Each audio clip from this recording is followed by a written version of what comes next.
Hello guys and welcome to another episode of a new podcast approaches, and today we've got a lot of things to talk about, so I'm going to introduce the people. I'm going to introduce C&J first. So C&J, welcome. Hey, this is C&J again from the Datalyzers, and yet again we're doing a new podcast approaches, and I am just so excited. Yeah, I don't have anything else, so I'll just introduce the next guy. Yeah. So Micro. Hey, all you lucid dreamers, Micro Manny here. Welcome to a new episode of a new podcast approaches, and hopefully you can hear me clearly because I don't know, many times I kind of cut out. So Yeah, you're fine. I don't need to go into further detail about myself. If you want to know who we really are, we can check the other episodes of a new podcast approaches if you want to. But while we're at it, I'm just gonna let the next person introduce themselves. Okay, where? Hello, you wonderful people. Let's have a go. It's okay. It's okay. Have a wonderful golden day. Okay. Hello, you wonderful people. I hope you're having a golden day because the true star has arrived. Sorry, guys. I think all of us are a bit excited. So if you guys don't know, we have the one and only PapaGenos is here today. Hey, spoilers. Hey everybody, it's me, PapaGenos. I'm here today, and hopefully I'll come back again at some point as well, because this seems pretty fun so far, and hopefully I'll have a good podcast for you guys here today. So I'll just let you guys talk to you guys first. I think all of us are actually a bit on, edge of a seat a bit nervous that we've got someone like PapaGenos here. And if you guys don't know, what we try and do here is trying to bring the whole Smash community together. So trying to have a different guest a week if we can, and just a big thank you for PapaGenos to get you on here. So how are you doing today? I'm doing pretty good. Pretty good today. I kind of just got home right before we did the podcast. I was worried because I knew you guys wanted to shoot for like 5 o'clock-ish Eastern Standard Time. Yeah. I believe it's like about an hour off from that. So happy it worked out anyway, though. But yeah, so a little bit of a rush just a second ago. But other than that, day's been good. Yeah, sorry for rushing you. I know you just got home. I was feeling a bit bad actually. So. No problem at all. It happens. It's cool.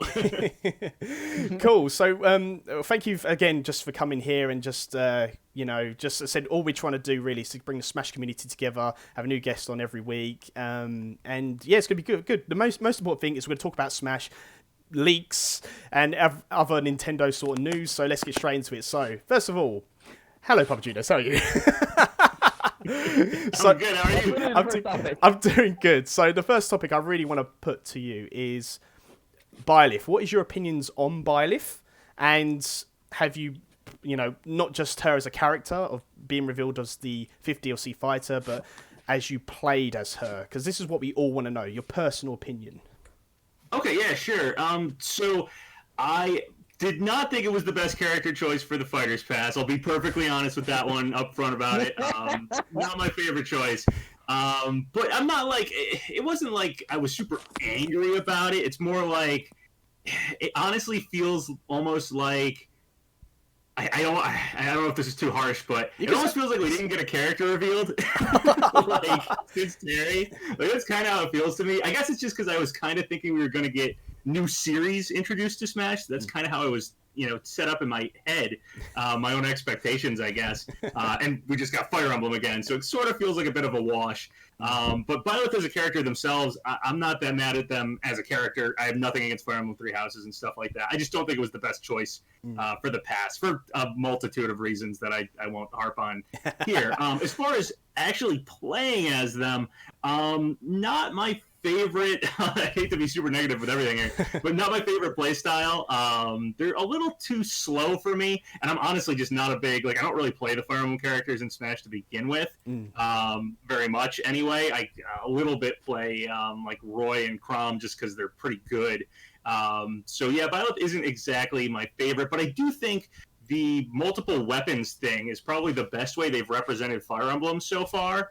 It just is a little upsetting that it took 8 tries to get here, Yeah. But other than that, I do kind of like that they have, the bow, the lance, the axe, the sword, the whip sword. It's a unique moveset for sure.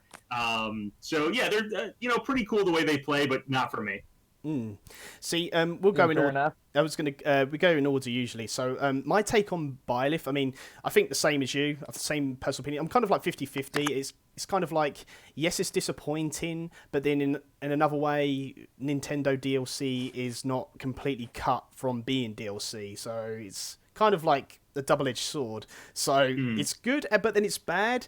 And it's the same with her playstyle as well. I'm 50-50 with her playstyle. It's kind of like, I refer Byleth as a she, because I think it should have been like a female main alt first, then a male. So I always refer to Byleth as a she.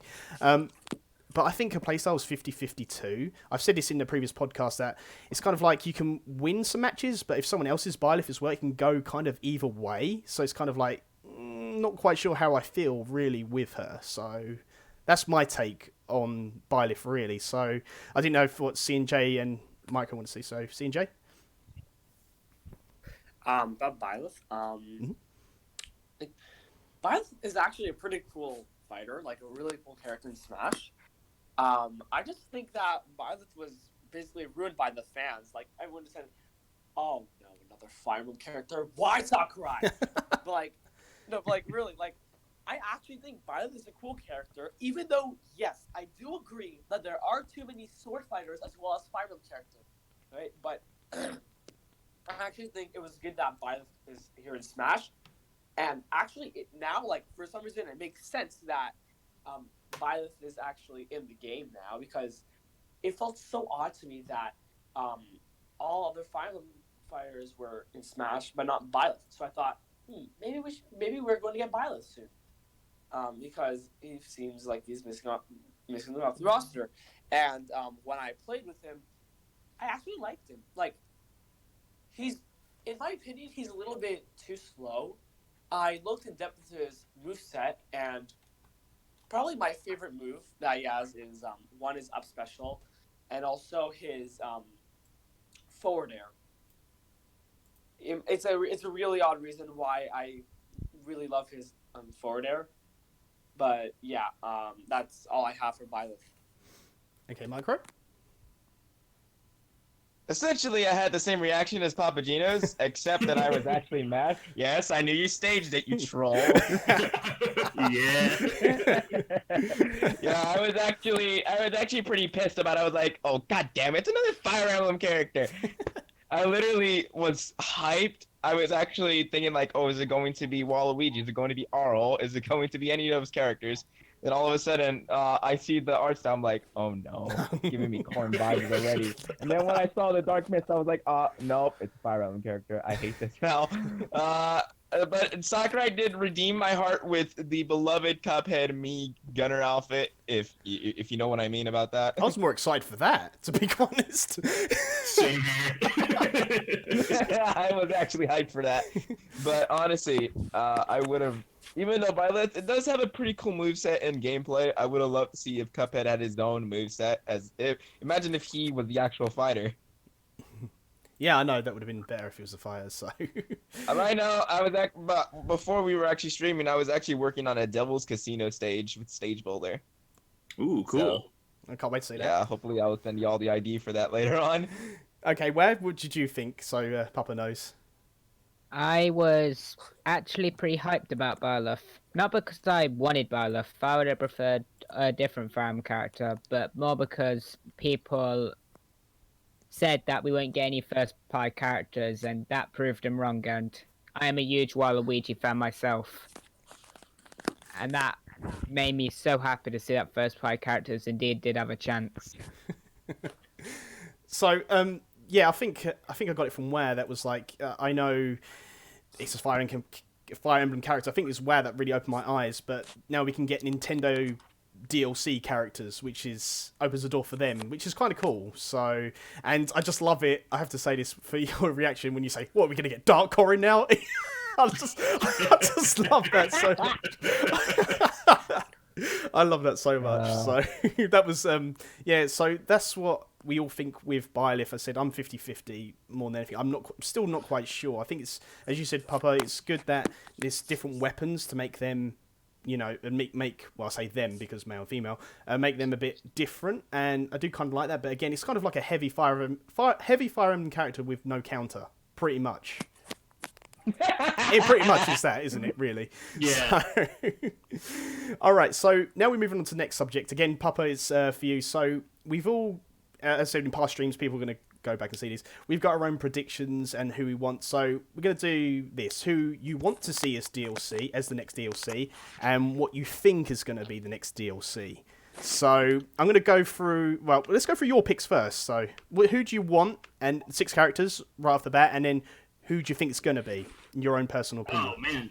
Okay. Oh, man, that's going to be tough because I've been sitting thinking about that for a while. I want to do like a video on it at some point. Mm-hmm. I haven't come up with like my 6 yet, so I'll try to just rattle some off. Yeah, that's cool. Off the top of my head here. I obviously Geno. I want Geno. I am okay if Geno ends up being like a deluxe Mii costume. That wouldn't honestly bug me because I really like Sans. I really like Cuphead, what they did with them. So if that ended up being what happened with Geno, I'd just be happy to get to play as and see like a render of Geno in Smash Ultimate. But obviously I do want Geno. Other characters that I want. Doom Guy is a big one for me. I'd love to get Doom Guy. And I do want to see more first-party characters. Like you guys all brought up, I do think probably the thing that maybe got me the most excited about Byleth, kind of, after thinking it over, was that, yeah, this means it's opened the door for first-party Nintendo characters. And, I mean, Geno's in a weird spot. He's sort of third-party, sort of first-party. It's weird, like he is a Mario character and stuff. But I like Waluigi. I like Dixie Kong. I always thought Impa would make a really good Sheik Echo. Bandana Waddle Dee. There's a good amount of first-party characters I still want to see in Smash.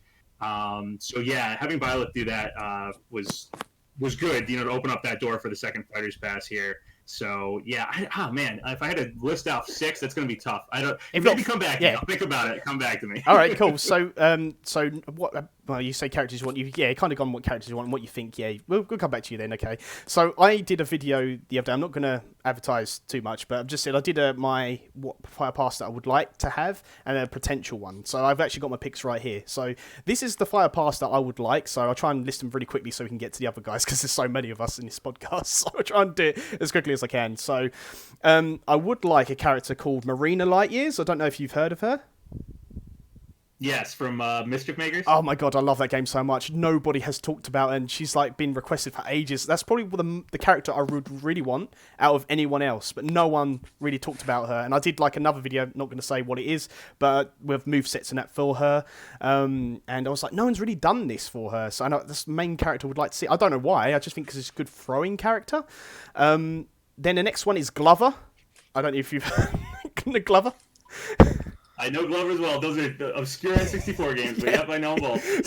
So I think he could be like a good character, like because we haven't got like Master Hand as a playable character. Maybe he could be like a mini Master Hand playable character. So, oh my god. So that would be funny. Yeah, that's what I was thinking with Glover anyway. Next is Shantae. I haven't really played a Shantae game, but I kind of like the design. I think she should be quite cool. What I've seen of Shantae. The next one is Skull Kid. It's an assist trophy, but maybe he can get an upgrade. Not quite sure. So hopefully we might see Skull Kid. Hopefully, fingers crossed. And then maybe Metal Sonic. Now I think Metal Sonic could have his. If you have any of you guys have played Sonic Fighters, he's actually got his own potential moveset. He could not be an Echo Fire, but probably more Shadow will be an Echo Fire of Sonic. So that's why I thought Metal Sonic would be quite good. As much as I want Metal Sonic, no chance. Sorry. And I expect at least Tails or Shadow. I think the second, if not the first, kind of joint character I would like to see more than anyone is Master Chief. That is my picks for like my own personal Fighters Pass. As for my predictions, I'm going to go very quickly through this. For the predictions, what I think is going to be the Fighters Pass is Crash Bandicoot, Arel, Cub Fu from Pokemon, Steve from Minecraft, Ryu, Hayabusa, and Waluigi in that order as well. Because I'm thinking with the Pokemon as the third character, I think if I worked it out right, I think the DLC for Pokemon should come out when the third fighter should come out, or the second. So I'm not quite sure if that would line up great. So that's my picks for that. So what do you think of any of them, PapaGenos? Yeah, no, I definitely think a Pokemon rep has a really strong chance here. I don't know who that rep's going to be. I laid out like 4 I thought had a pretty good chance recently. Yeah, I saw that, yeah. Zarude, who just got announced. That's it. Is like the new mythical Yeah, I think that has a good chance. Is it Urshifu Yes, or something like that? Whatever the one that was in the DLC trailer. Yep, It that's has it. like the two forms. Rillaboom, who like is one of the final evolution starters, but this would be a grass one. We already have Incineroar and Greninja as lone final evolution starters for more recent Pokemon games. So Rillaboom would sort of complete that. And then Toxtricity is pretty popular. So those are like the four that I kind of have my eye. And I do feel like a Pokemon rep has a pretty good chance here. I mean, Pokemon's so big.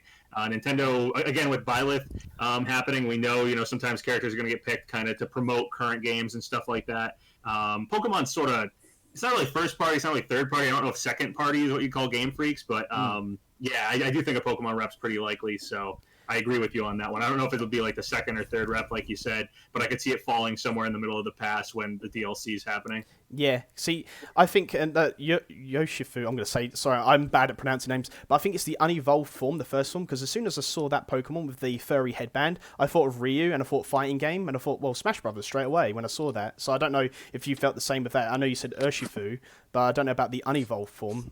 I don't know. Yeah, I don't even remember the name of the unevolved one off the top of my head here. Cubfu. Yeah, they could do something cool. Maybe it evolves, and that's like its thing. Oh yeah, that'd be good. It evolves into either of the two forms, mattering to like some conditions or something. I do feel like the two forms would be great for Smash. So yeah, potentially that'll be our character. We'll see. That's interesting. Yeah, I didn't maybe a down B switches to an evolution instead.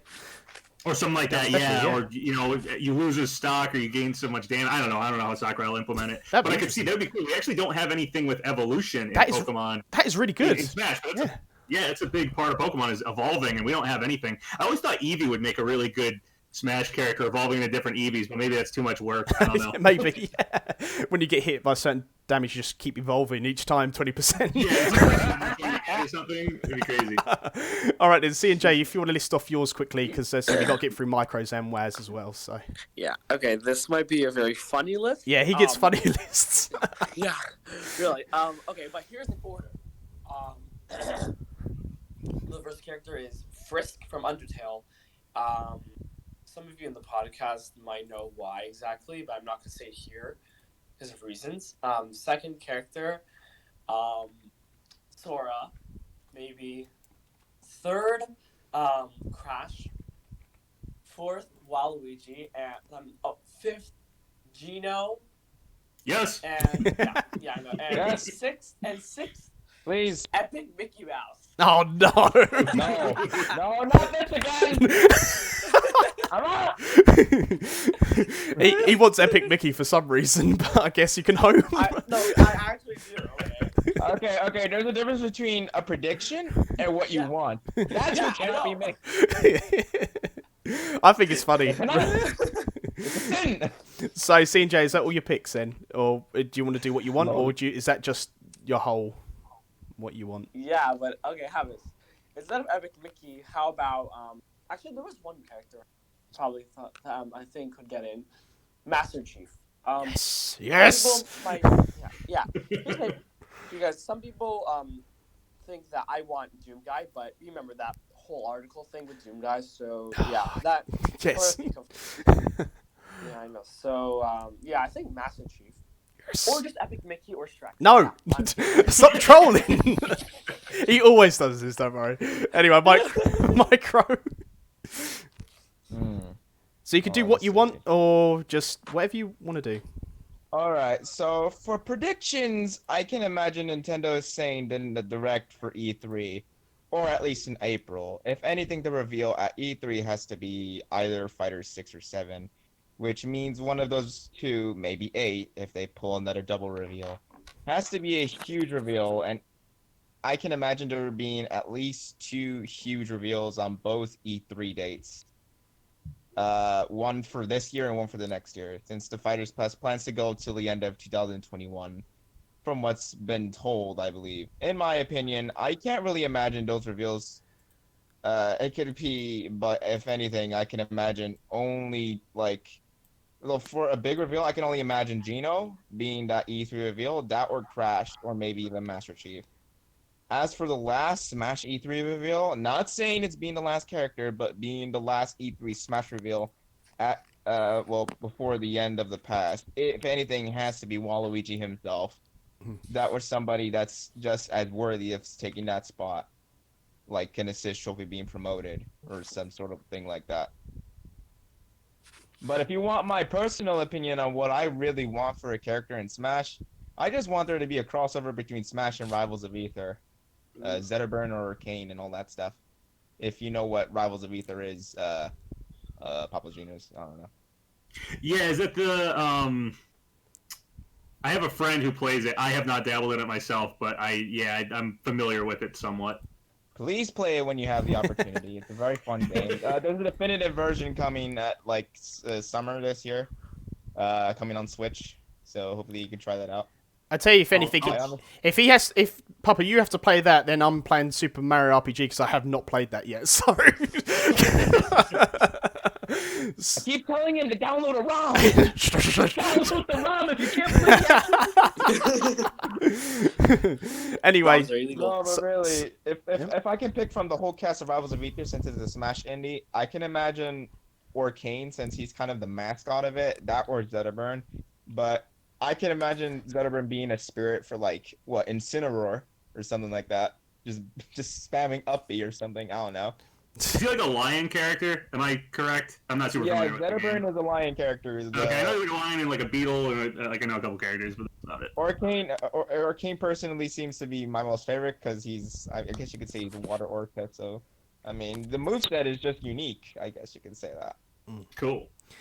okay, so where? I know what Waz's going to say. Well, what I want, I might as well start from the start. I'd say start with Geno, then go Yes. for a Namco. Then I'd say go for a Namco character. Who I'd personally choose Nightmare. Then I'd say go for Isaac.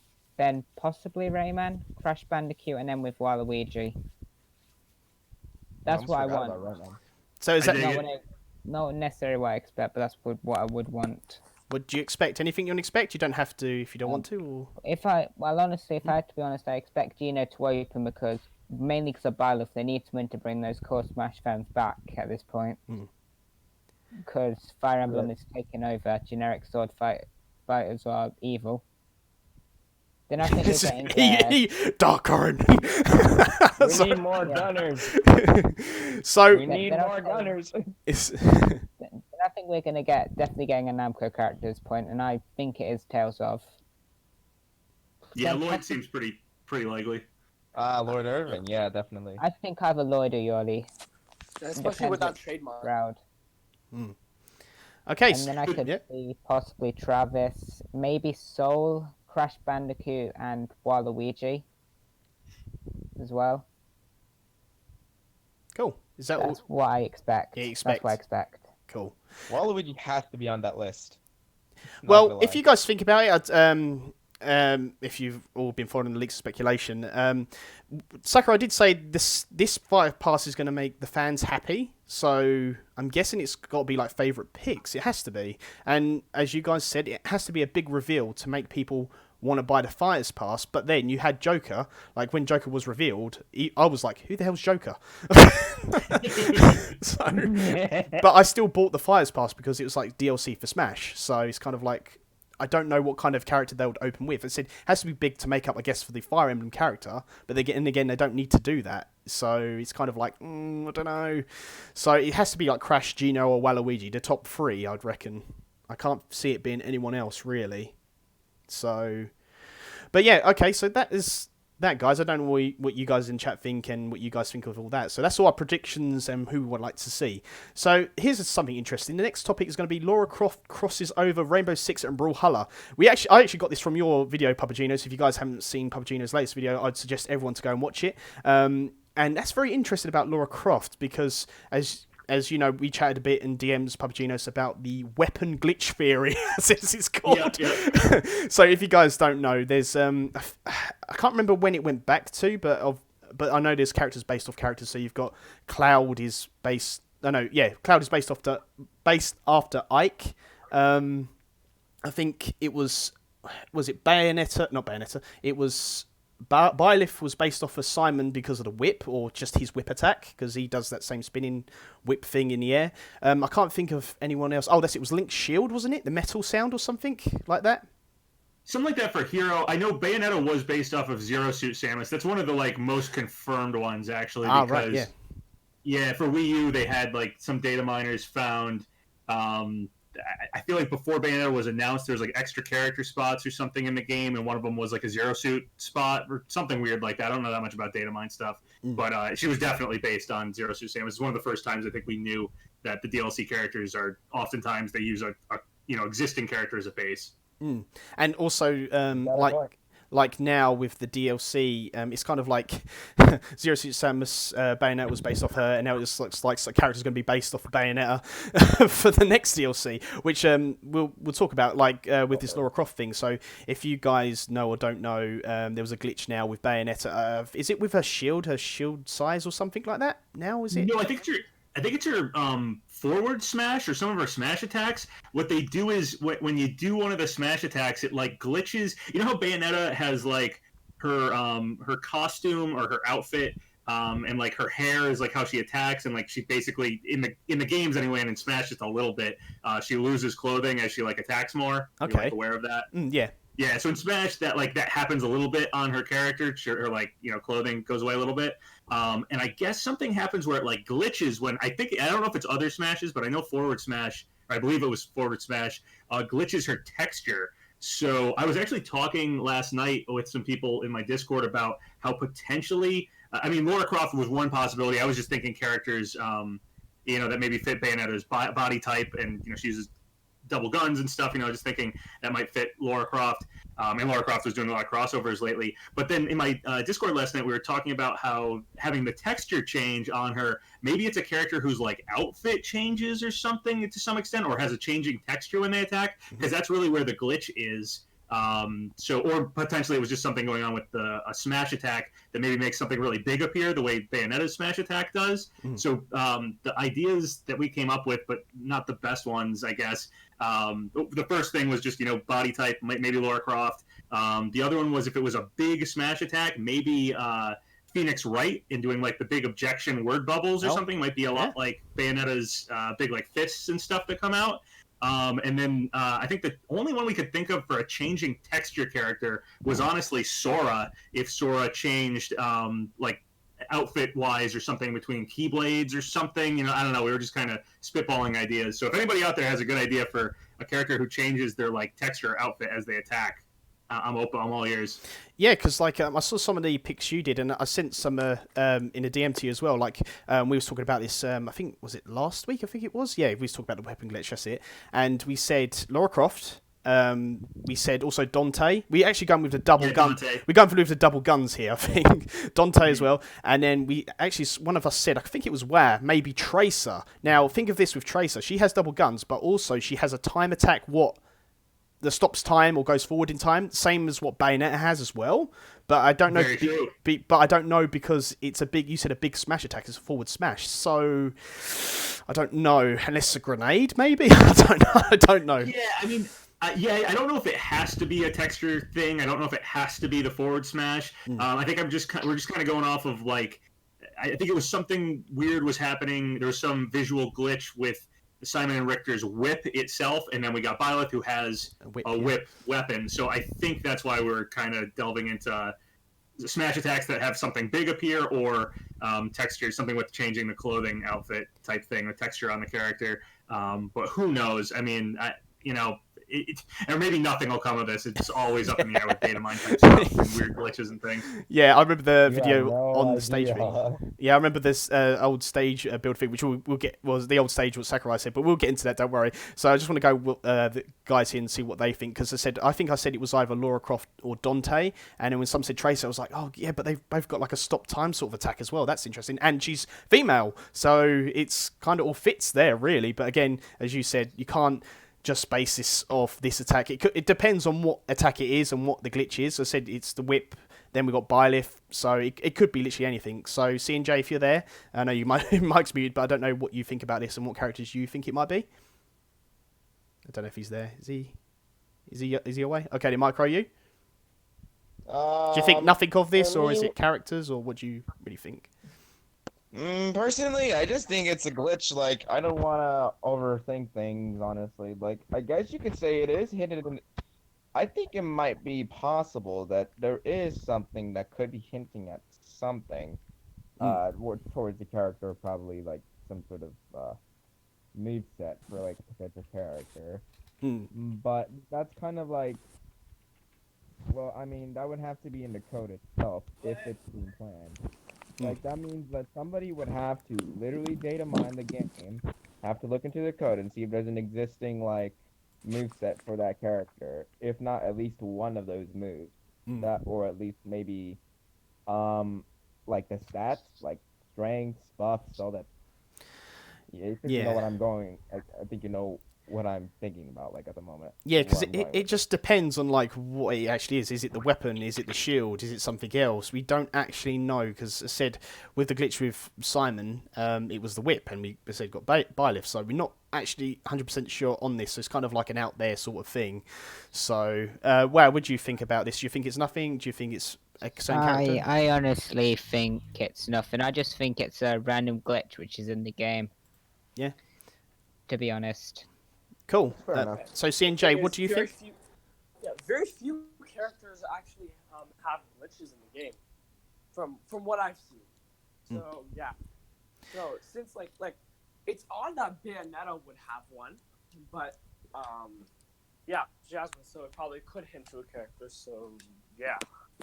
Yeah. The odd thing about having a glitch with Bayonetta is that the only thing that changed in 7.0 with her was something with her shield data, and I think that was like across the board they changed shield data. So that's really the odd thing here is why would a character go from not having a glitch to having a glitch unless they were changing something about them? That's really where the whole idea of this potentially being used to create some future DLC character, whether that's pulling from one of her attacks or using her as a complete base for a character. But yeah, it's totally, I mean, it's possible it's just some weird glitch. I have no idea what the dev team does, when they're making this stuff. So yeah, it's totally possible it's just a glitch and nothing will come of it. But that's really the reason for thinking maybe something will, is just because it was a glitch that wasn't present before and then shows back up in an update that didn't really update Bayonetta at all. So that's really where the logic is there. I don't know if you're familiar with a game, I guess, called Mugen, but I used to do like make characters and make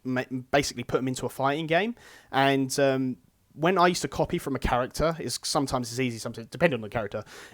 It would mess if you don't know how to code properly. It will mess up the base character of what you copied from.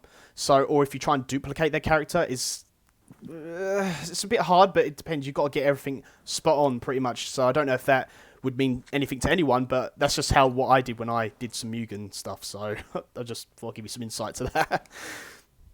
Yeah, I mean, that makes sense to me. Just the basic idea of if you're going to, make a character, to just use a base character already to build over it, it just seems easier. It seems like something instead of building from scratch.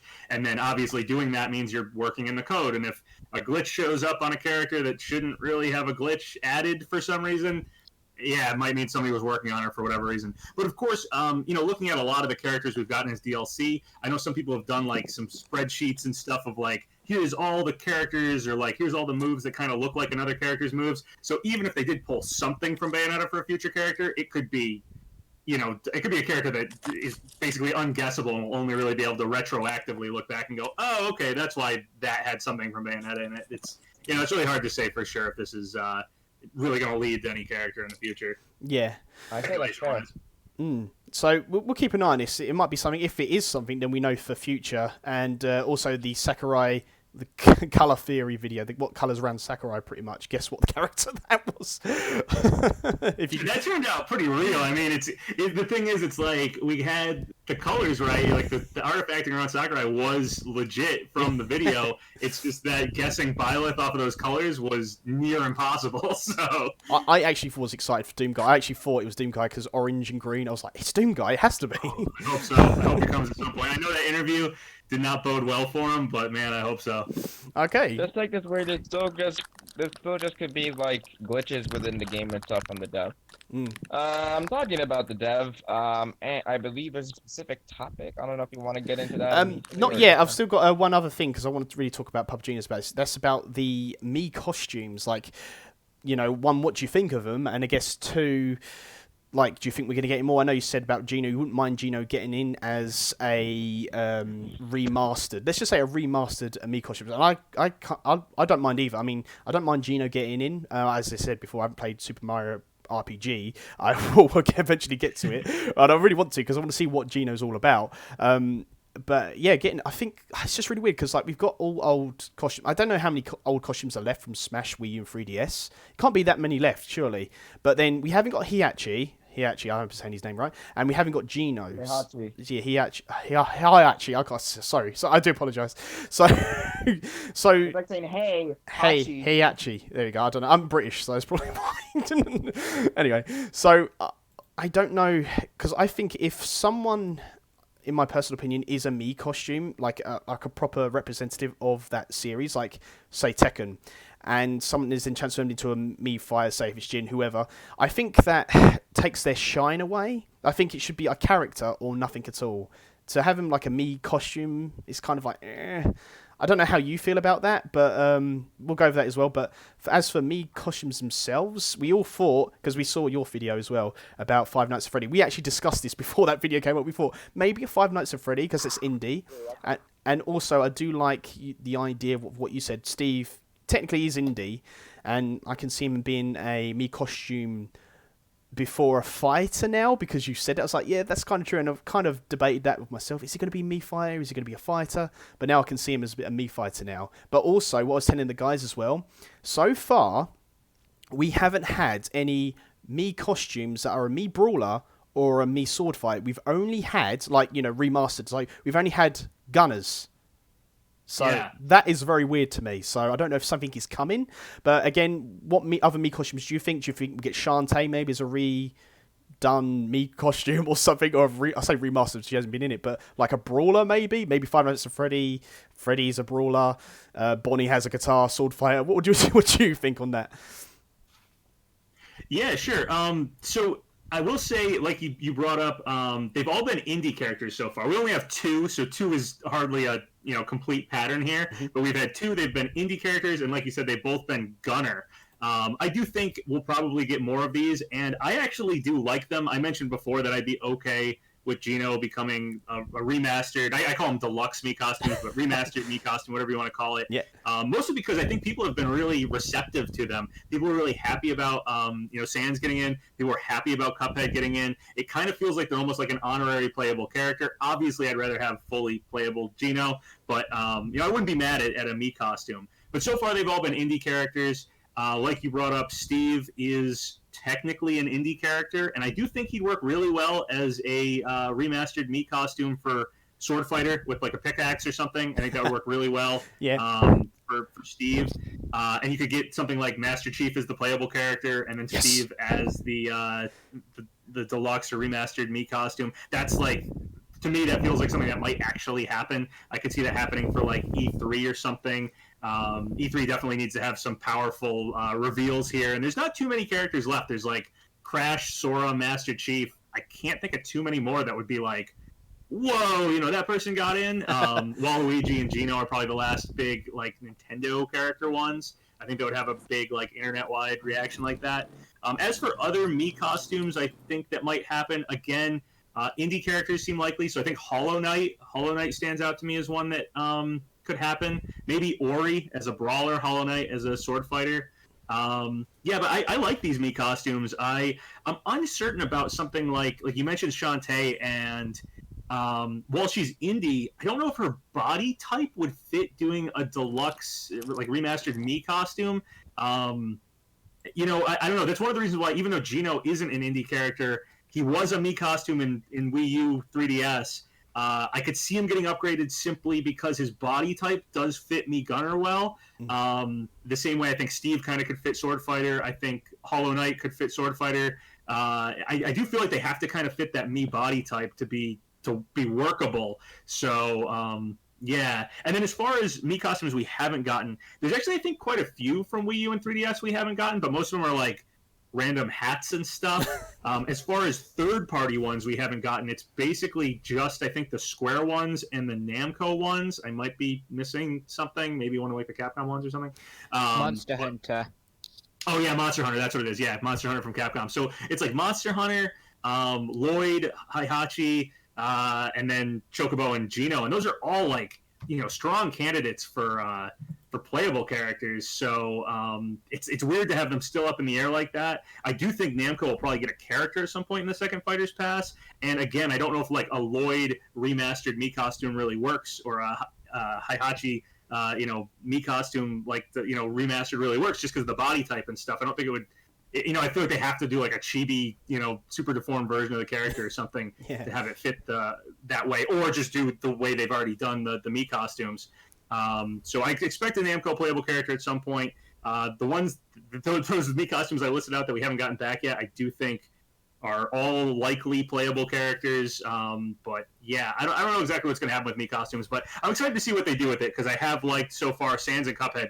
Just they look really good, and I feel like the fans have taken them as like honorary playable characters, as if they've like the reaction hasn't been like, oh no, they're deconfirmed. The reaction has been like, oh sweet, Cuphead's in Smash. Oh sweet, Sans is in Smash. So if that happens to Geno, cool. I'm fine with it. Obviously rather unplayable, but we'll see what happens. Yeah.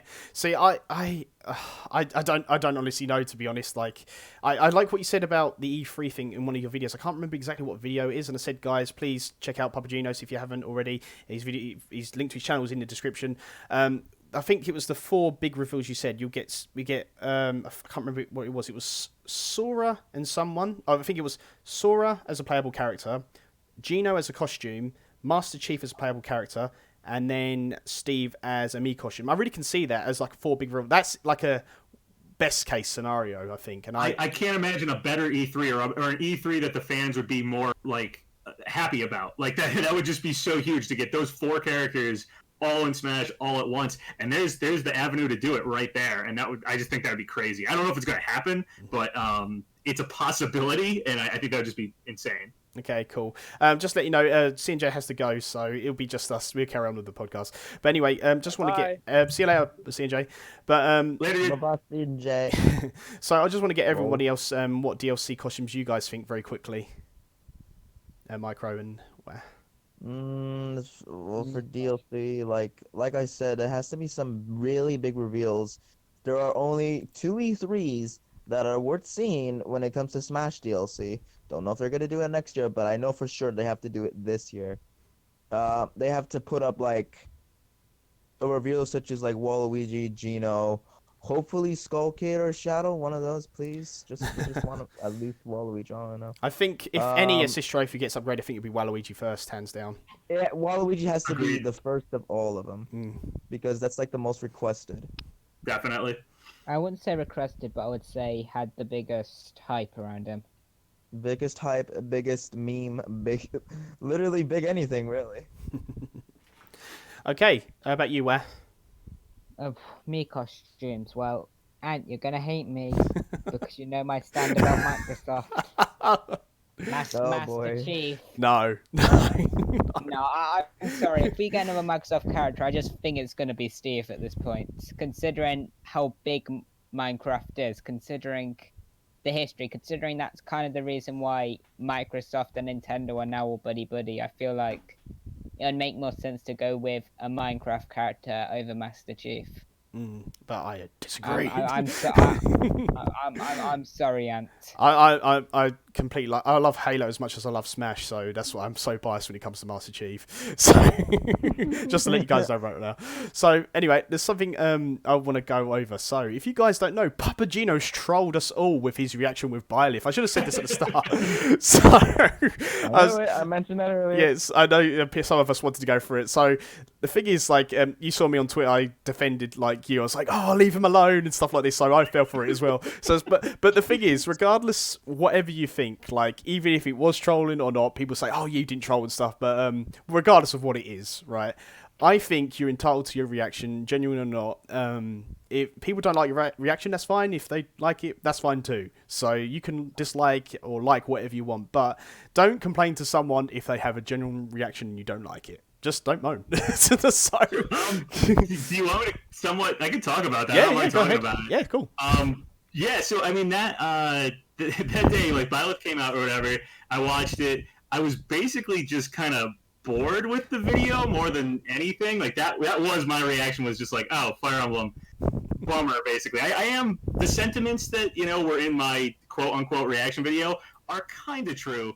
I just kind of ramped things up anger-wise and, to like an 11, and just tried to pick out as much stuff in the video and just keep harping on it. But it was sort of just as, like a joke. It was kind of half venting at the same time. But my actual, gut reaction to it was, again, just kind of boring, more than anything. And I started talking in my Discord and stuff just to see what people were, saying and stuff. And I saw a bunch of people, the whole, reaction that happened that day, all the dislikes the actual Byleth reveal video got and stuff. And I was like, all right, I know what I'm going to do. I'm just going to, basically go off, and I'm going to try to harp on and hit up all the points of why having another Fire Emblem character is, a bad idea.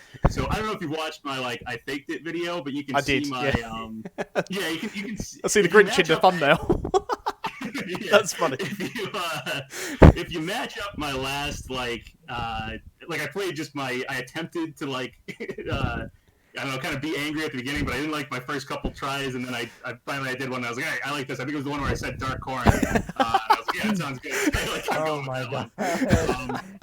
Feel free to match it up with the actual reaction video. I was definitely faking it with that stuff, because those takes beforehand flow right into it.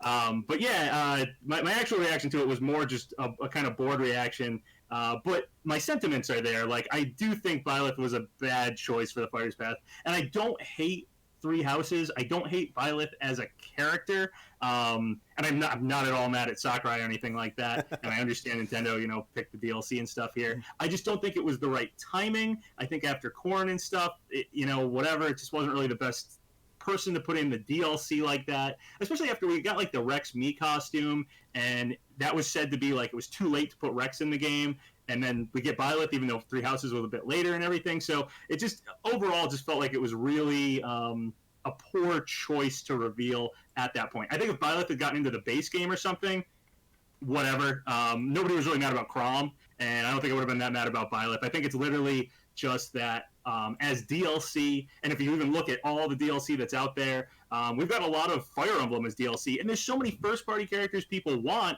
that we do want to see, and our first-party newcomer DLC so far has been Corrin, Byleth, and Piranha Plant, and I don't see fan bases for any of those beforehand. So with characters like Dixie Kong, Waddle Dee, Waluigi, Isaac, hanging and just not getting their chance, and DLC more than anything is when people are really waiting to see if a character actually gets in.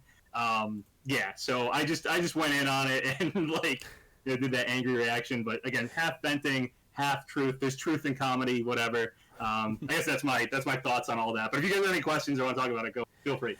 Cool. Well, to be honest, I believe you. When I see in your videos, you're very honest, and I think you're a genuine good person. I don't think you would have just said, "Oh yeah, I'm just pretending that I was angry and stuff like this." I think genuinely you did troll us, and even I said even if you did troll, you definitely trolled me, because I was like, "Why does everyone do this to PapaGenos for? Leave him alone." And it's just oh Jesus Christ, I fell for it. I trolled before too. I don't know if people know, but in when Joker came out, Piranha Plant was technically the first DLC character, but when Joker came out, there was an error because they did maintenance the same hour that Joker was supposed to launch. Do you guys remember that? I don't remember, because I actually no, I don't remember that at all. So when Joker first came out, there was maintenance error for an hour or two. So you couldn't download him, or at least a lot of people were having trouble downloading him, and then you just get this error message. So I quickly made a video that said how to get past error whatever, and I just spent the whole video being hey guys, welcome to the PapGenos YouTube channel. I'm going to show you how to get past this error, because this is my channel. You need to subscribe, hit the subscribe button, blah, blah. And I just went on for 10 minutes just talking about how you need to subscribe and how I'm going to help you out, and you should really subscribe because I'm going to get you past this error and blah, blah, blah. So you just sit through the video for 10 minutes, and then it just concludes with me saying, you just have to be patient and wait for the error to be done. So it was not a fix. Wow, that's a big troll on your part. Yeah. So I did that months ago. That video is on my channel, so I do troll from time to time. I think maybe my subscriber count might have been lower at the time of Joker or something. I don't know, but I had done it before, so I didn't think people were going to be that unsuspecting of it, but there it is. Don't mean to interrupt. I just realized something.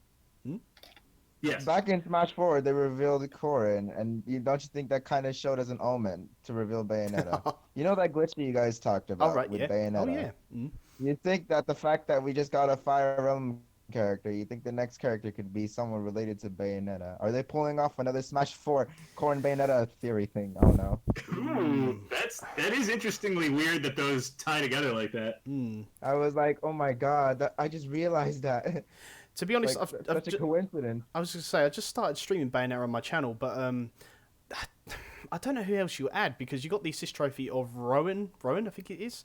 But then, like, the only other person you could do is Jean, I think her name, Janine? Or, Yeah, Jean. But then Yeah. she would probably be an Echo Fighter, but I'm not quite sure unless there's anyone else that I've missed. But I haven't played the whole game yet, so I'm still working Dark away. Bayonetta. Dark Bayonetta. No, light Bayonetta. Yeah, Bayonetta is basically already Dark Bayonetta, right? Yeah. So we'll go through. We'll talk about this, but as I said before, I believe that you trolled us. I'm not saying you didn't. I firmly believe you did troll us, and I don't think you're lying at all. So whoever says, "Oh, he's lying" and everything, just we'll ignore those people. It's funny, though. I guess It's my funny. point is, like, it was a troll, but, like, do I like Byleth? Not really. Like, it was definitely, like, again, truth and comedy, and it was half kind of venting, and I obviously had to come up with all the points. It's just, at certain points, I'm, like, picking out random things in the background of the stage to, like, get mad at, because I was just running out of steam. And just to add to this, before we talk with the guys, also you got into Zero's video as well. If you guys didn't know, that's why when I saw it, I was like, PapaGenos, you got into Zero's video. You should definitely check it out. And it's like he laughed when he said Dark Corrin. Yeah, he laughs at the Dark Corn thing. Hey, if Dark Corn becomes Byleth's, like, nickname, I'm cool with that. I'm happy. That wasn't on the spot. Just, like, came up with that one, so I'd be happy with that as a nickname. I think it's funny. So how did you feel about you being in Zero's video when everyone was like probably messaging you? You're in Zero's video. How did you react to that? Oh, that was cool. Yeah, that was definitely cool.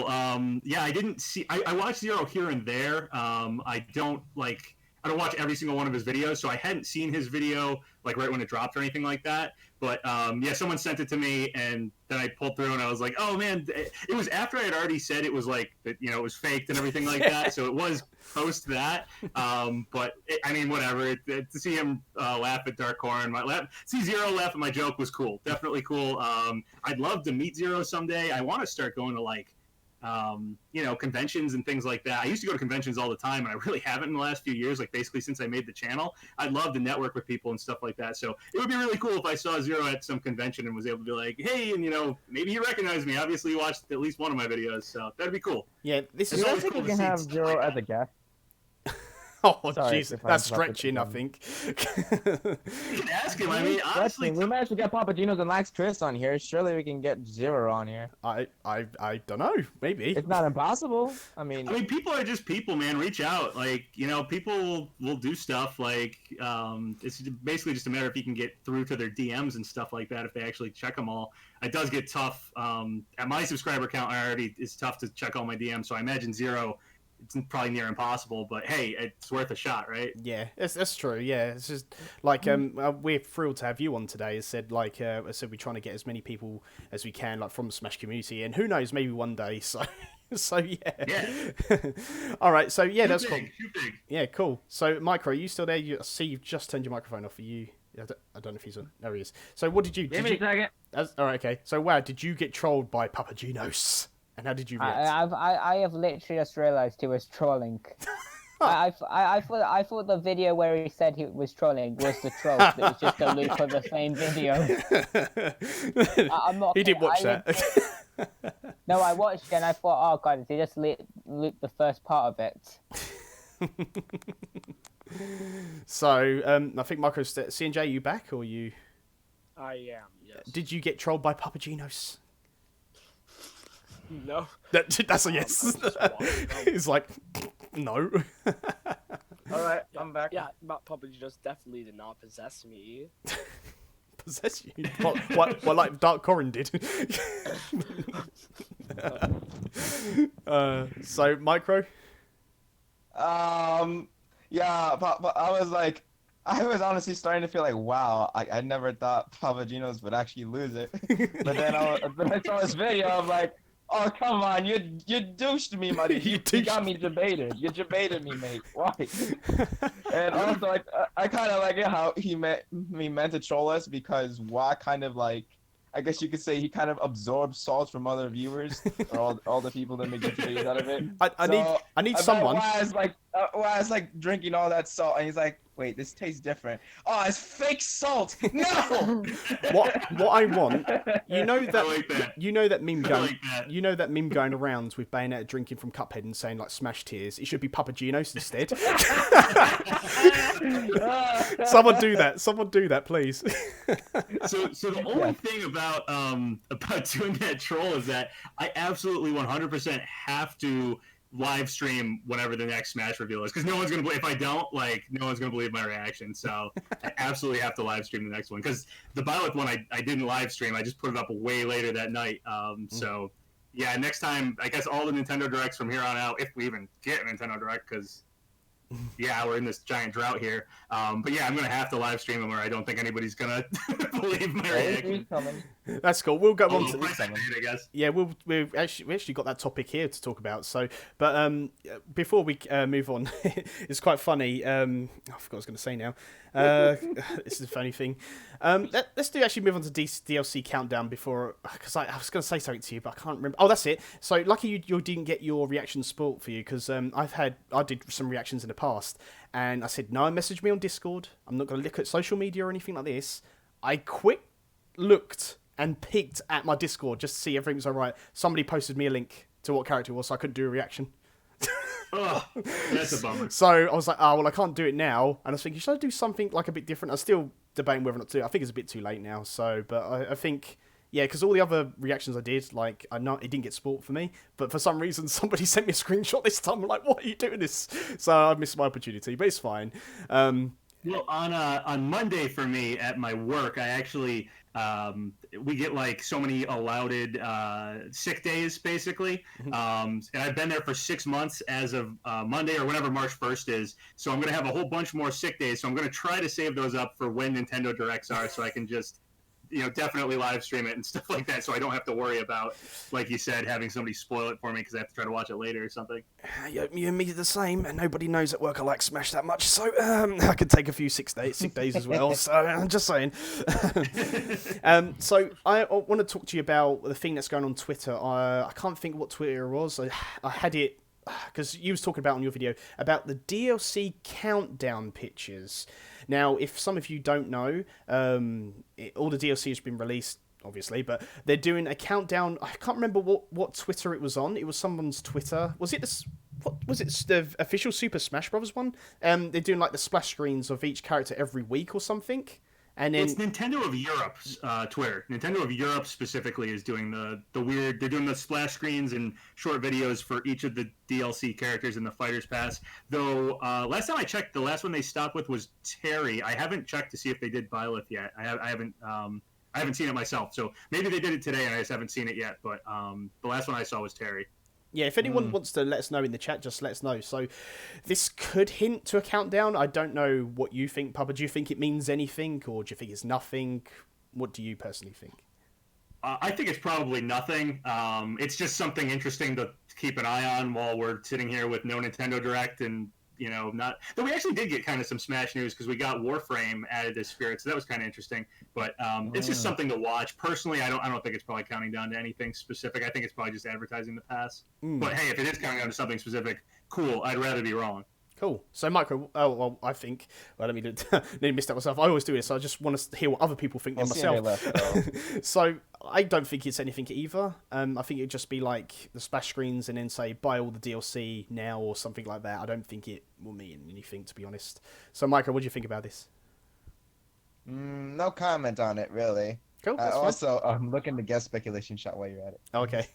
Yeah, I see it, yeah. Papa Trollos, I don't know. Trollos. So, what do you think, about this? Does it mean anything, or...? I think it means nothing. I feel like they may just do something at the end where they just show Fires Pass 2 and say, who will be revealed next? And kind of leave it more mysterious. Probably, yeah. Okay. I could see something like that. Countdown to just kind of maybe showing the Fighters Pass 2, or potentially even giving us kind of a better idea when we'll get something. I could see that as a kind of best case scenario for this. Maybe they'll give us a better idea when we will find out a character, but not actually find out a character right now. Cool. Now, I don't know about you, PapaGenos. We had someone called Gyro. LaxChris interviewed him on his channel, and we wanted to get Gyro on like really desperately, because I don't know if you know this, but it seems like the DLC has been moved around because there's some characters that didn't get into the base roster, and the guys here would know what I'm talking about. This I don't know if you've heard about this or things going around. But apparently, Jill Valentine was actually supposed to be for the base roster of Smash. Are you serious? Oh yeah, we talked about. Yeah, this. what Gyro said. So Gyro told us that Jill was apparently supposed to be like in the base roster, but then I don't know what he said it was. They couldn't get her into the base roster or something, or due to time constraints. So basically, Capcom was like, we want her in as a fighter, if not at all, pretty much. So then after that, they had to redo all the DLC where the DLC was. Apparently, I think they said Joker might have been last in the Fighters Pass of this one, and they said apparently Byleth might have been like second or third, but I'm not quite sure how you feel about that. Second pass. Second. So basically, the list would have been That's it. Joker, Hero, Banjo, Terry, and Ryu Hayabusa. That's it. But Ryu Hayabusa was switched with Byleth. Mm. So, if I'm correct, the leaker you're talking about, he said that in Fire Pass 2, one of the characters is going to be someone that was supposed to be in Fighter Pass 1. Yeah. So thank you, CNJ, for jumping in, because I actually completely forgot what Gyro said. So, PapaGenos, what do you think about it? Did you hear about anything like this? And apparently that's why Jane was in it. Apparently it's supposed to be reference to Jill, and with the ponytail thing as well. So what did you think about that? Did you hear about this at all? Or? So I can't back Gyro or Gyro, whoever, I don't know the pronunciation of their name. Yeah. But I can't back exactly what Gyro's saying. But I'll tell you what I had heard regarding Jill and stuff, and it's at least similar. What I had heard was it was last February, so it was a year ago. So this would be when Joker had been revealed, but we hadn't seen the rest of the past. I was talking to somebody who's really credible. They don't want me to say who it is or whatever, but somebody was very credible. They haven't given me a ton of Smash information, stuff like that, and they don't like to leak Smash stuff, but they definitely know things. I was talking to them, and they had told me that a good source of theirs had heard that Jill had been attempted to be negotiated for, and that's not necessarily last February, that's just when I heard it. So it could have been months before that, it could have been a year before that, I don't know. She was attempted to be negotiated for, but there was some issue, and it didn't work out. That's what I heard. And I heard that, again, last February. I just kind of sat on that information. I think I mentioned it in a few videos. I mentioned it definitely on my Discord and to some people privately and stuff. And I was kind of just waiting to see if maybe they were wrong about that. Maybe Jill negotiations were going to happen or something. But the odd thing is, we did get Resident Evil Spirits in Smash. And Resident Evil is the type of game you'd think would, if it got into Smash, would get a playable character. It's probably the biggest series, besides maybe Tetris, but I mean, how do you give Tetris a character exactly? That got a Spirit event like that. So it was definitely odd. We also got Capcom Mii Costumes sprinkled throughout the first Fighters Pass, which sort of points to the possibility that a Capcom character was maybe initially supposed to happen and didn't, because we didn't get a Capcom playable character, but we got a bunch of Capcom Mii Costumes back with other characters, meaning Capcom was at some points in negotiations for DLC, right? So... yeah, that's what I had heard, was that Jill at some point was negotiated for, but it didn't work out. So I can't back exactly what Gyro's saying, that she was meant for base game and Hayabusa was originally in the past and blah, blah, blah. I can't back all that. But I did hear something somewhat similar. I did hear specifically Jill, and that it kind of fell through, and then we ended up getting Spirits. So I do think that those negotiations probably did happen. I don't know how far they got. It might have just been a sit-down. It might have been Sakurai just asking, or Capcom asking, and I don't know how they fell through. I don't know if it was Capcom wanted more for Jill, if they decided the goriness of Resident Evil doesn't work for Smash. I don't know what happened with it exactly, but I do believe those negotiations fell through. As far as the Jane ponytail thing, that was in the code for Smash alongside, I think, Joker initially. I don't know if it was a base game or if it was after Joker came out, but we had the Jane ponytail thing in the code. That may very well have been Jill's code name. I can't back that. all I can back is what I heard, which was negotiations happened at some point and fell through. That's what I believe happened, given the spirits showed up and everything like that. So, but Gyro might be right. They may have more information than I do, and maybe Hayabusa was part of the first pass. Maybe Jill was supposed to be base game. I don't know. It's a possibility. Jill was meant to be past 1, but Capcom didn't like that. She was moved to DLC, so they dropped negotiations, apparently. That's what Gyro said. Yeah, I can't back that fully, but I can back at least a piece of that story as something I did hear from someone really credible. So, yeah, I do believe at least that. The fact that Jill was at one point on the table, You must be From very my excited. knowledge, he said nothing about Ryu Hayabusa. I think that was about the 4chan leak about how they swapped around, saying there'd be a pass 3. I think that's what they were on about. Oh, okay, yeah, because that was I think it was a 5chan leak, and that one seems to be false now because that leak also said they were working on Fighter Pass 3 already, and we had Sakurai in the Famitsu column say, that they only have Fighter Pass 2 right now, and they don't, anything past that, they're not even thinking about it. So I'm guessing the Hayabusa part, not saying Ryu Hayabusa can't get into Smash. I think he actually has a really excellent chance of getting into Smash. And maybe part of our second Fighters Pass here, but as far as that particular 5chan post, I don't think that one's true. Hayabusa may very well have been moved around, though. That piece of information may still be correct, and that 5chan leak may have just guessed at it or something. I don't know. But yeah, as much as I can back is just that I heard negotiations for Jill fell through. That's as much as I can back. Okay. Has anyone else got anything to say about this? We have gone over this. We just thought we'd let you know about that information, see how you thought and what you think of that. A bit of interest in this subject. It's really interesting, but it makes you think of all the spirit events with characters from games that weren't introduced before. We're having characters from those games being negotiated for Smash, like Resident Evil, Tetris, which would explain all the oral rumors, and even Cuphead. It seems sad to not have Joe Valentine as a fighter, though. Not gonna lie. So on the note of the spirit events, someone pointed out to me something pretty interesting. If you go on the Smash website, or I have a link to it. I think it's the Smash website, and you look at the spirit events themselves. If you take the spirit event image and you open it up separately, you can see the URL numbers, all of them, and some of them are out of order.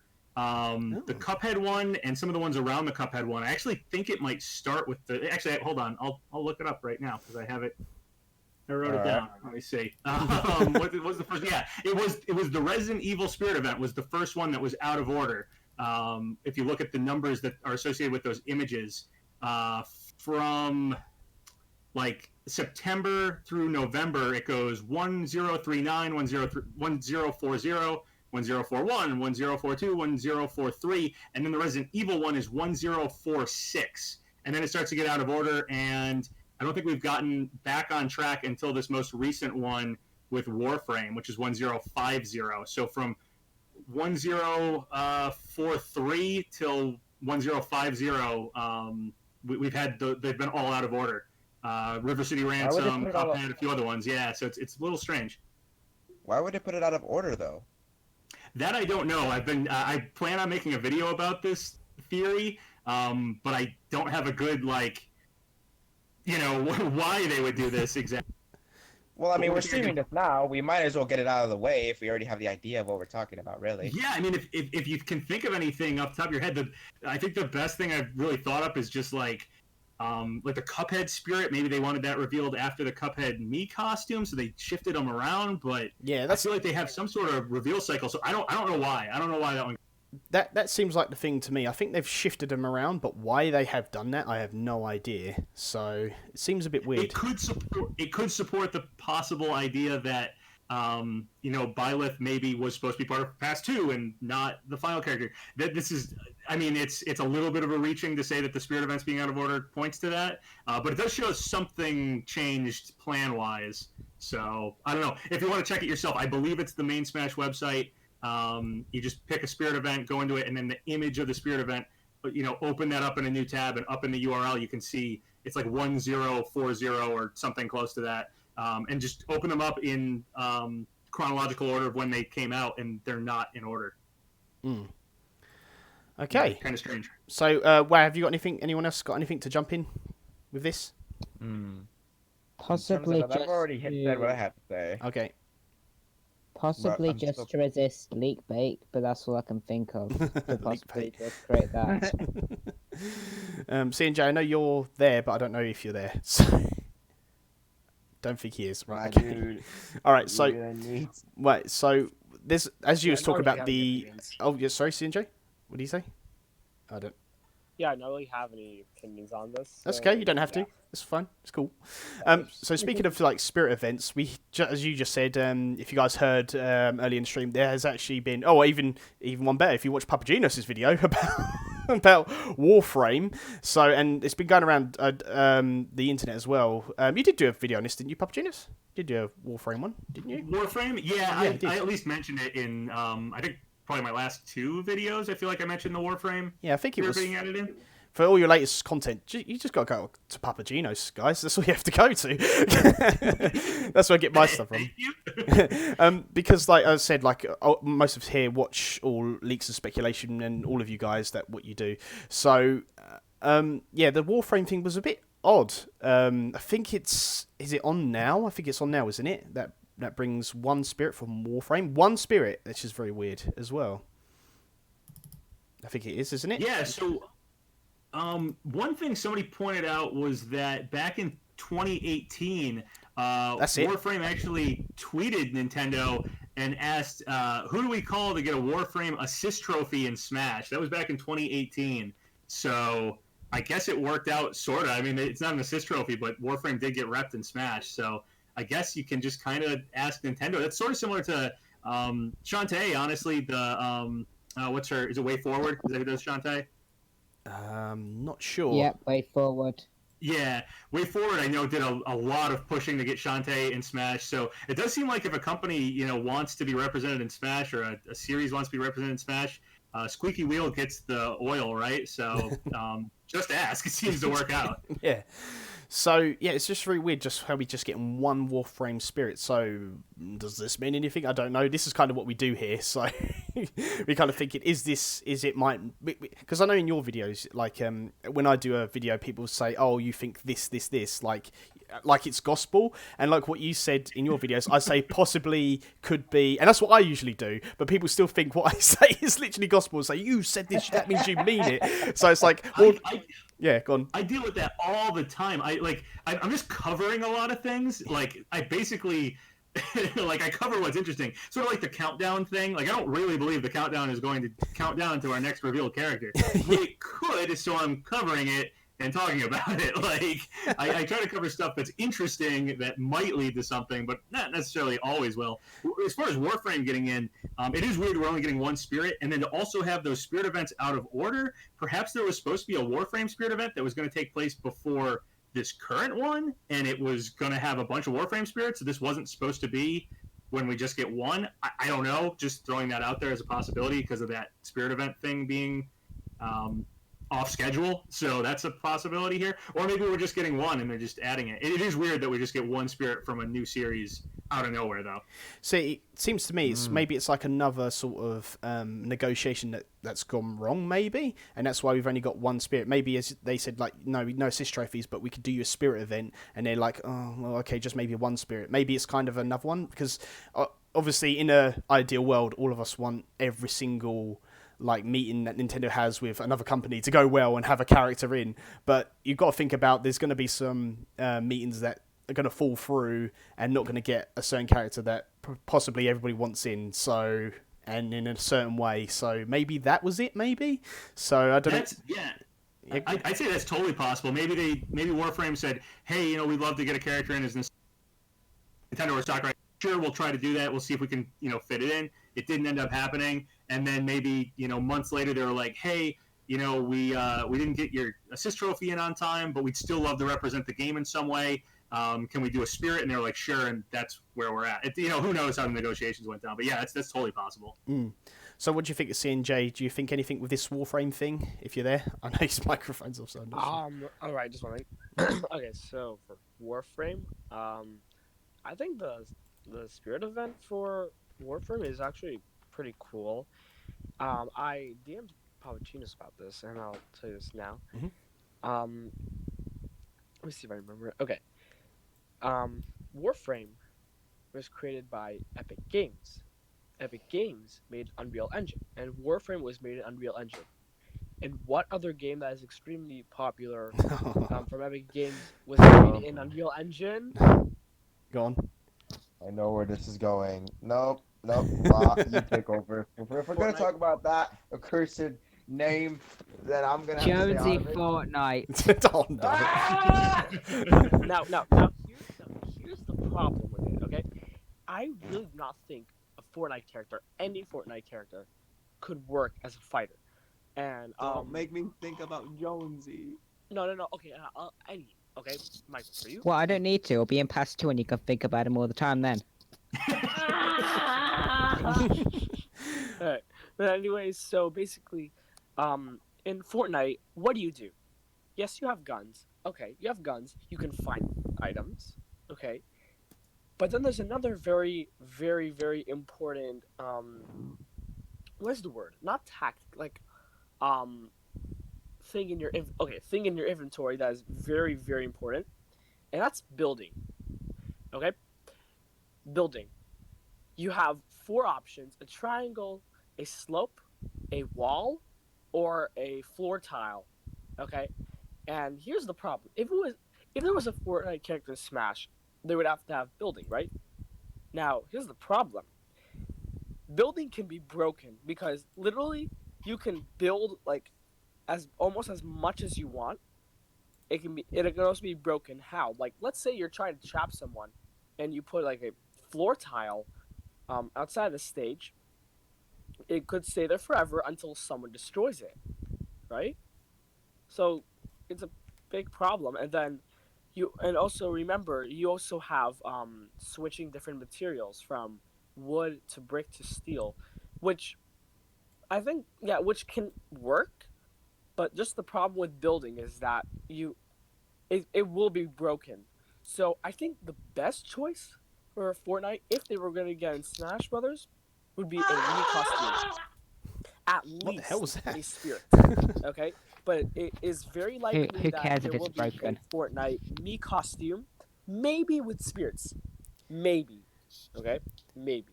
Well, I'm going to counter argue what you said there, because, like, obviously, yeah, you've got building in that, and you can say that it's for a Smash character. But I think maybe an assist trophy would be probably the better way, because you could say that about Minecraft. Literally, what you've just said, you could pretty much do that in Minecraft as well.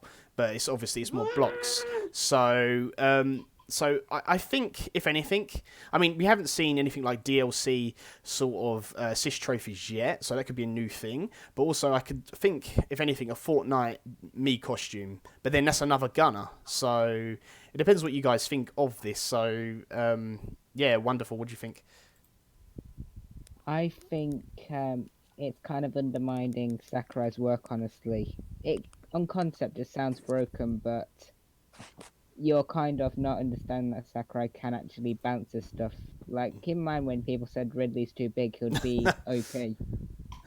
Like, Sakurai can bounce stuff very well. Mm. If I had to be honest, I don't think Jonesy's going to be playable. I feel like Fortnite's bound to get something, but I just say it to troll Micro. What do you think then, Micro? It sounds like you're just screaming in the background because you don't want Fortnite in. Yep, I take that as fun because something to Fortnite. I can't. I think he's lost his mind. Reality that Jonesy's then. So I'm not sure, but anyway. So what do you think, Papa? Do you think Fortnite would actually get in? Would Mii costume at least, or? I'm doubtful of Fortnite, but I can't write anything off the table for Smash. Smash, you know, it always breaks the rules, always surprises me around every corner with what gets added. So I think it's possible. I would prefer not to have a playable Fortnite character in Smash. I'll throw that out there. Not something I'd like to see. If there was a character that built stuff as a mechanic, I'd much rather see Steve. I think Minecraft is the way better and more important building game to represent, and probably the one that would go over better with Smash fans and just everybody. I I'd completely rather see agree. Minecraft represented with a playable character and a building mechanic than like Jonesy or something from Fortnite. But do I think Fortnite could potentially get into Smash? possibly I'd prefer something like a spirit event or something like that. Yeah, spirit event, but we'll see what happens. Frankly, I'd prefer it just to kind of not really be in Smash, but maybe that's my own bias. I don't know. Yeah, I could like spirit event. Yeah, that could be a thing. I actually wouldn't mind seeing that instead. Like, at least it's something. But then there's one thing. So I have to go on a bit of a tangent. But the spirits need more effects. I'm sorry, but they really do now. It's just the same effect over and over again, just different character. So, oh right. Anyway, so the next subject is we get through these quite quickly. Actually, we have only got a few more, so don't worry, PapaGenos. It depends on how long you want to stay with us, because I think the longest we've gone for is like over 2 hours, but we try not to make it too long, so don't worry. So, yeah, I mean, this pace is pretty good. If we have a few more questions, we're going at this pace. Yeah, it's fine with me. That's cool. Yeah. No rush, but yeah. All right, yeah, sweet. So this is actually more personal to me to ask you, really, because I know you amiibo hunt. I do too, but I don't record myself because here in the UK, amiibo are very hard to come by in stores now. I think the only amiibo I've seen like properly in store last time was, I think it was Incineroar and Simon. Other than that, I haven't seen any other amiibo in stores. I have to get all mine offline now. So to see you actually amiibo hunting still is amazing in itself, because nobody don't think does that anymore. I've not seen amiibo hunting for like ages. And like, you know, why do you still do it? Do you train amiibo? I love training amiibo. I think to me, they're like Pokemon. To me, that's pretty much what it is, but Smash characters. So, and think of it like this: if they ever do a Pokemon amiibo, that'll be so popular. You get your level 1 Pikachu with amiibo, scan it in, and you can train it up to like level 100 and have that amiibo, just the unevolved form, but you could be evolved form on it. So many ideas they could do, and with like over 1,000 Pokemon, I mean, come on. I'm shocked they haven't done. They never started Pokemon amiibos, especially when they made so many Animal Crossing amiibos, which didn't sell so well. But they also did the Animal Crossing amiibo cards, and I thought, well, there you go, dude. The popular Pokemon is the figures, and then, you know, the rest of them as cards with amiibo chips. I'm honestly shocked, but it probably has something to do with Game Freaks and, you know, them just being somewhat separate than Nintendo, and Nintendo probably pushing amiibo, and maybe Game Freak being a little less into it. But yeah, I was a little shocked that, not that we don't have any Pokemon amiibos, but the ones we have are like the Smash ones, and I think there's the big Detective Pikachu one. Oh yeah, I don't know if there's any other ones. So yeah, I'm a little shocked they didn't go more all in, because I agree with you. Collecting amiibo and collecting Pokemon just seem to go hand in hand, but whatever. Didn't happen. So just a quick question. I don't know if the guys want to chip in at any moment, but I've collected. How many? I'm just looking at my stats right now on this. I think I've got like 50 something amiibo.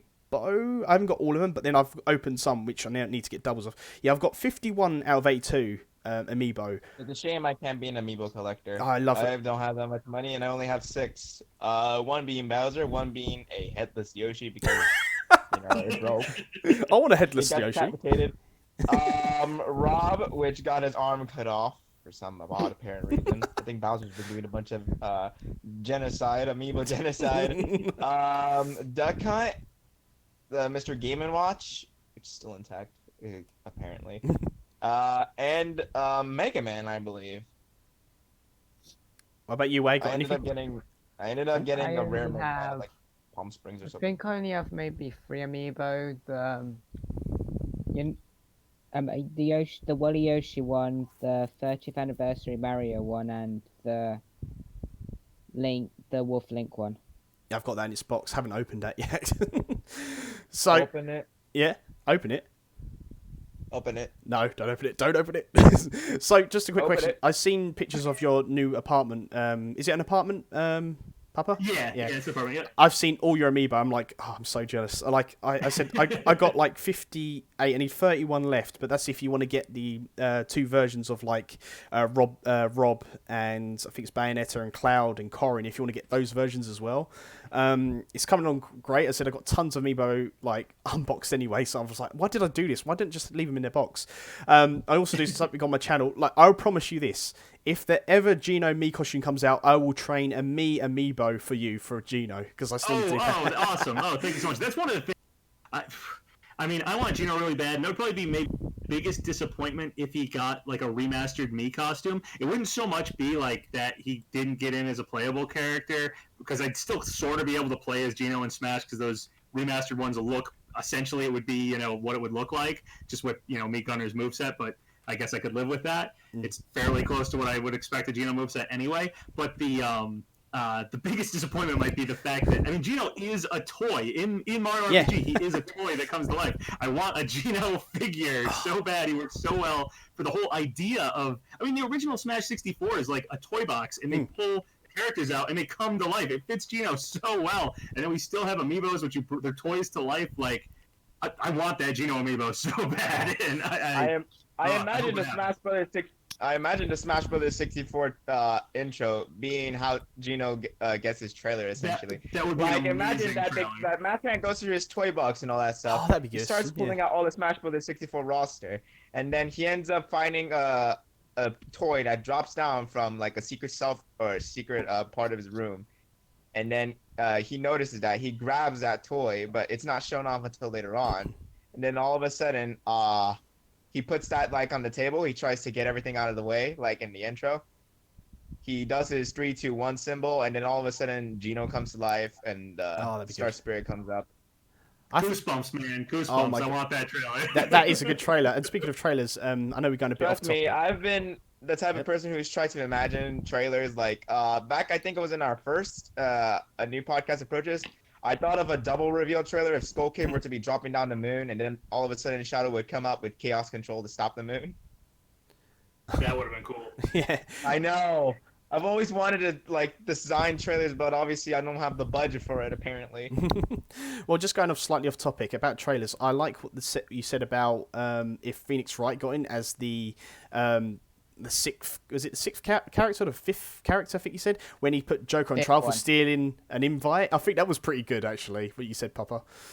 Yeah, putting Joker on trial, that would have been cool. That would be awesome. I always had the idea of him actually defending, like, because you know how fan rules exist, defending characters like Geno or Waluigi, saying that these don't deconfirm them. So, yeah. Imagine if Phoenix Wright, the only way Waluigi gets in is like, objection, we should be fighters. Then all of a sudden, they not only introduce Phoenix Wright, but they also introduce Waluigi. I would die. Even better, because Joker stole an invitation, Joker is no longer downloadable and just been wiped from the roster. Can you imagine? So just going off topic, we just went off topic, but yeah, the amiibo hunting, are you going to try and collect them all, PapaGenos? Do you train any? I mean, I love training it. I live stream training amiibo every Tuesday on my channel. I love it. I don't know what it is about it. And the same with you, with having a Geno amiibo. It's the same with me with Marina Lightyears. I would love to have a Marina Lightyears amiibo because she's a throwing character. And I was just, it'd be so cool just to have her as an amiibo. So yeah, what do you do? Do you want to collect them all? Have you got any out of their box? I mean, what would you do with the amiibos? Yeah, so I've basically been collecting them since the first day. I got the Smash Wii U version from like my GameStop at midnight or whatever years ago, whenever that was. I don't even remember what year that was that Smash Wii U came out. 2015, I think. Well, yeah, 2015. There it is. Yeah, and they had all the amiibos behind the counter. Full first wave, and I bought them all right then, and I remember going home and I was almost going to open them from the box, and I was like, you know what, they look so cool in box, I think I'm just going to keep them like this. And I was so happy I did, because all of a sudden they became really rare, and like amiibo hunting became like a thing. I love it. So yeah, I was a big part of that whole time period where you'd go wait outside the store for like 3 hours, and then a line would appear. I was into all that. It was really fun to collect them. Got to meet more Smash players and stuff doing that too, so that was fun. It was kind of a social thing in that aspect. There'd be like regular people I'd see, like, oh, did you hit up this Toys R Us? Yeah, they don't have it. We'll drive to the other one or whatever. So that was really cool. I've tried to continue to do that. Mostly it was just because like I had the channel, and then I was like, oh, cool, they're gonna make amiibos for the the Smash Ultimate characters. So I'll go out and I'll film myself while I go to those things, but it has not been the same at all. There like really is no lines. The stores tend to, where I am anyway, they tend to get a decent amount of stock. It might honestly be about the same as they used to get. It's just now that there aren't the lines, it's like enough for everybody. So I really haven't had to fight. I've pre-ordered them and just gotten them offline too, because I get doubles of all the Smash ones. I have doubles of all the Smash ones in box, Oh, which wow. is kind of crazy. Yeah. I'm probably gonna. I don't want to say probably. I might do a opening of all the Smash amiibos, one of my sets as a video, but I want to make sure all the DLC is out before I do that, so it's like the full thing. So that might be a video at some point, which might kill my soul, but I'm gonna do it. As far as training them, I do have some out of box. A lot of the Zelda ones I have out of box because I wanted to actually scan them for Breath of the Wild. Though some of them I have in box. If a friend had them as well, I just kind of borrow my friends because it was like, I just want to get the one outfit or whatever that they give you. Yeah. I have the Animal Crossing ones opened, and then I have some of the Smash ones. Characters I particularly like. I have Bowser Jr., I have Little Mac, a couple other characters, and I have trained some of those, but honestly, I was doing the training back in Smash Wii U. I haven't done any amiibo training in Smash Ultimate. I'll say that. I did it back when the Wii U one was out, and I haven't done it for anything with Ultimate. If Geno comes out, I'll probably do that. Or if the Banjo-Kazooie amiibo comes out, I'll probably buy 3, have 2 in box, and 1 that I open and actually train. So, Oh, wow. yeah, that'd be the plan there. Personal question to you, PapaGenos. You've played Mario RPG, right? Not to sound like a dumb No, I actually haven't played it. I plan on. No, yeah, I've played it. Trolled again. Wow, I was gonna ask because if you actually played Mario RPG, I was actually gonna ask you favorite boss battle, favorite overworld theme, and favorite world to roam around. I imagine you're going to say Forest Maze. Forest Maze is definitely the theme.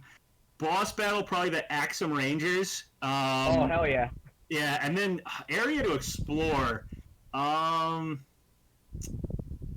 Maybe Smithy's Castle at the end. I always thought that was great. I mean, it's Bowser's Castle, Bowser's Keep, but like Bowser's Keep, yeah. Yeah, the part where like you go down, it's like Smithy's workshop or whatever. Or maybe the Sunken Ship. Sunken Ship's cool too. I don't know. Yeah, it is pretty cool.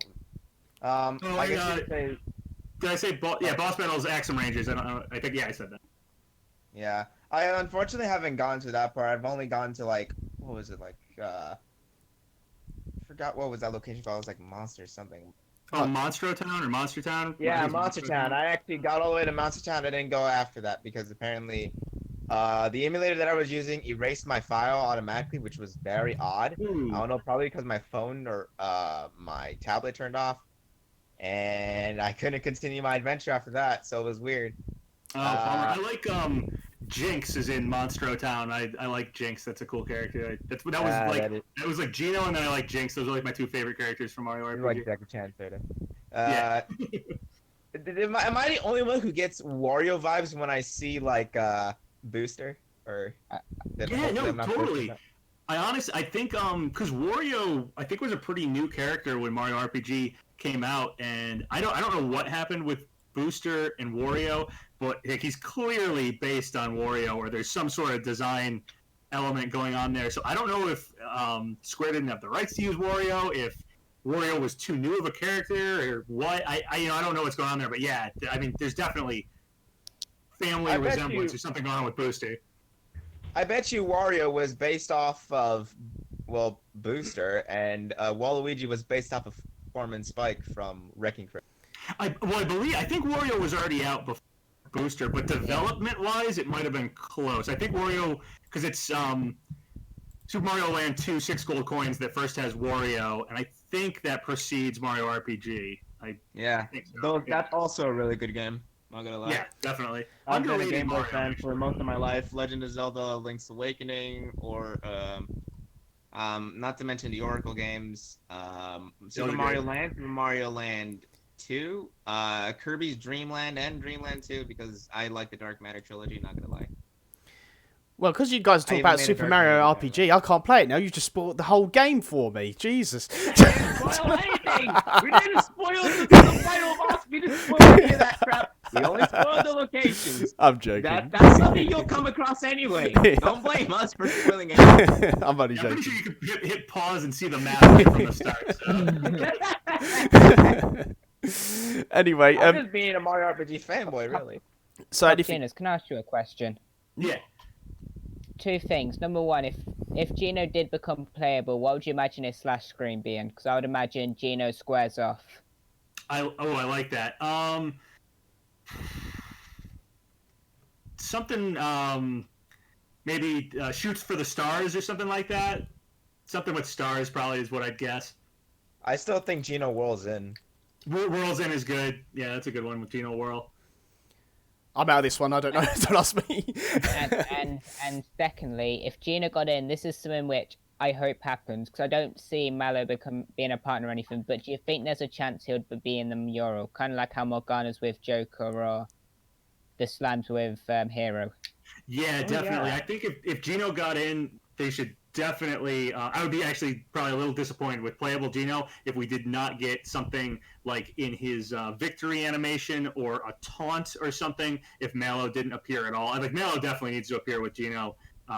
So yeah, on the victory, on the big banner, the way Slime is there and stuff, yeah, I would feel like Mallow would definitely be there. And like when you win with Little Mac, they have Doc Lewis there with them. Definitely do the same thing. Have Geno win, and you have Mallow with them or something in the victory screen, or one of his taunts, like Mallow comes out and makes it like rain above him or something. I don't know, something like that. Okay, there's something I do want to quickly go back to Amiibo. Did you know the new Amiibo that are released, the old Smash characters, like the very first waves, if it's got a red label, Nintendo label on it, you can actually scan that Amiibo through the box. I did not know if you knew that. Oh, I did not know that. So yeah, I do see the difference. I know the boxes are a few Amiibo, but I didn't know the red label ones could get scanned. I have like the Villager where like before they changed his face. So I have both the changed face and the original one, and there's a few other slight changes they made to some of them. I think in the first like wave or two. Then I have at least the boxes like on the back are slightly differently marked. So I have the first wave. I have all the Amiibos that were released in North America. I don't have the Japanese Amiibos, the Monster Hunter ones and Box Boy, which I'm kicking myself because I could have got Box Boy for fairly cheap. I was actually in Japan around the time that one was out. And I didn't buy it because I was like, no, it's kind of a boring one, and they'll probably release it in America eventually or Western, somewhere in the West, and I'll be able to get it. And it has only gone up and up and up, and I'm like still afraid to pull the trigger, spend a few $100s on it because I'm just afraid I'll do that, and then it's going to get like re-released, and it's going to be like, great, the next month it got re-released, and it's way cheap now. So my very first Little Mac I spent £40 on, but he's opened, so I was like, oh man, but yeah. So I just thought I'd give you that. I didn't know if you knew that, so that's why I thought I'd let you know. So if you did want to train any Smash without opening them, you have to squash it against the Joy-Con if you're using Joy-Cons because it doesn't work on Pro. Trust me, I've tried this, but not too much, so it'd be alright. But what I'm waiting for is the Mii Fighters to come out again because Amiibos they haven't really re-released is the Mii Fighters again, and I really need them. So yeah. I have the Mii Sword Fighter opened because my brother always joked with me that the Mii Sword Fighter, like the one that they made the amiibo of, not the Mii Sword Fighter in Ultimate, but the Mii Sword Fighter from Smash Wii U, looks exactly like my like standard faced Mii that I made. All right. It was like Sword Fighter just is you, and I was like, all right, I guess I need a separate one of this. So I bought it at some secondhand store. I think it was Gamers Underground, which is a store in Massachusetts that actually runs Smash tournaments in Framingham, Massachusetts, and I saw it there, and I bought an opened Sword Fighter just to have like an amiibo basically of my Mii. But then I also have the in-box Miis. If Geno did get in as a deluxe Mii and not as a playable character, I guess I'd have to go hunting for Gunner open because I would want to train that one. Yeah, so. Of course. I need to get myself a Gunner out. Me too. Well, if not, there's always power tags. I don't ask anyone to do it, but they come quite in handy if you want to keep your Amiibo in the boxes. Trust me, I know this stuff. If Nintendo finds out about this, they're gonna ban them. You know. Hey, if they release more Amiibo, I'd buy them in a heartbeat. But until then, it's going to be power tags. All right then. So anyway, we're going to get into other things now. So if you guys don't know, we talked about very briefly about PapaGenos, you had this in your video as well, about an old Smash stage, about them testing there was a pick of the day, and it was Pit and Inkling on the old Battlefield stage, so was maybe hinting to old stages coming back or returning. So, and then we found out I think it was like as soon as I think Sakurai caught wind of people saying, oh look, old stages are coming back, I think he just shot it down straight away and said, no, this is a build stage. So there's that. But what I want to know is, what do you guys, especially you, PapaGenos, what stages do you want to see come back? And do you think, well, I'd say, do you think this is a ploy? Do you think he just shook it off and just said, yeah, this is just a dev still build stage. This is nothing. You don't need to see this. But he shut it down quite quickly as well, which is quite surprising. But it's good he did, because usually Sakurai is quite quiet with these sort of things and just leads us to speculate and stuff like that, as you mentioned in your video. So what stages do you want to see come back, really? Or if there's any obscure stages? I mean, there's one I would like to come back, but I'll let you go first, so... Is it for me? Yeah, Sorry. for you. Yeah. Yes. Okay. Yeah. Sure. Stages I'd like to see. So, actually, first off, on Sakurai, actually talking to us and saying like, "Hey, that was just a dev mode thing." I'm really happy he did that. I said that in my video about it, but yeah, I'm really happy he did that because, like you said, so often the community is just we're just out in the middle of the ocean with no paddle and just hopeful that we're going in the right direction. So I'm glad he actually did. Tell us exactly what was going on with that one. A little uncharacteristic. Usually Sakurai is pretty quiet about stuff and just leads us to speculate, but I'm glad he squashed that before too many people expected it. As far as old stages I would like to see come back, I want Pac Maze. All right. Because I don't think Pac-Land for me doesn't feel Pac-Man-ish. Yeah. Like, I have no connection to the Pac-Land game. I hate that level. Hate that stage so much. It looks like it was done in like Microsoft Paint, and I mean maybe it was. I know it has some like historical significance to kind of being a precursor to Super Mario Bros. I know I think Miyamoto cites that game as kind of like where he got inspiration for a side-scrolling platformer like Super Mario Bros. But still, I'm not a big fan. What makes me think of Pac-Man is the Pac Maze. So I hope that they bring that back if they ever bring back stages. I know they cut it because it's like some of the mechanics on it involve having different screens on the 3DS, like when you're playing against people. So it doesn't really work, on the Switch, which can go on all on one screen, like on a television screen if you have it docked and everything.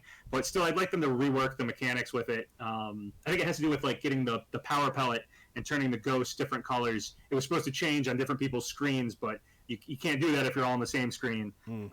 So yeah. Anyway, that's one stage I want.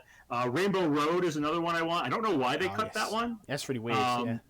Yeah. The only thing I can think of for cutting that one was maybe updating the 3DS stages was a little more time consuming than updating the Wii U stages, and they already had so many Mario stages. They were like, I guess this one isn't that important because I don't see any reason why that one should be cut. And Rainbow Road is such a classic part of Mario Kart. So yeah, I'd love to see that one come back. And probably my final stage that I really like to see, I don't even know if this is considered a cut stage. And this is for my brother because my brother's favorite stage, and he always complains about this one being gone, is the Metal Mario stage. Oh yeah, Metacrystal 64. Yeah, I want that nostalgia, damn it! The Metal Mario fight itself is challenging and fun, especially with that stage song. Just remember. Yeah, exactly. Yeah, I did like that. Just remember, guys, Cody brings nothing to the table, so that's what you got to think of. Which he wants that stage no bad, so that one's proud.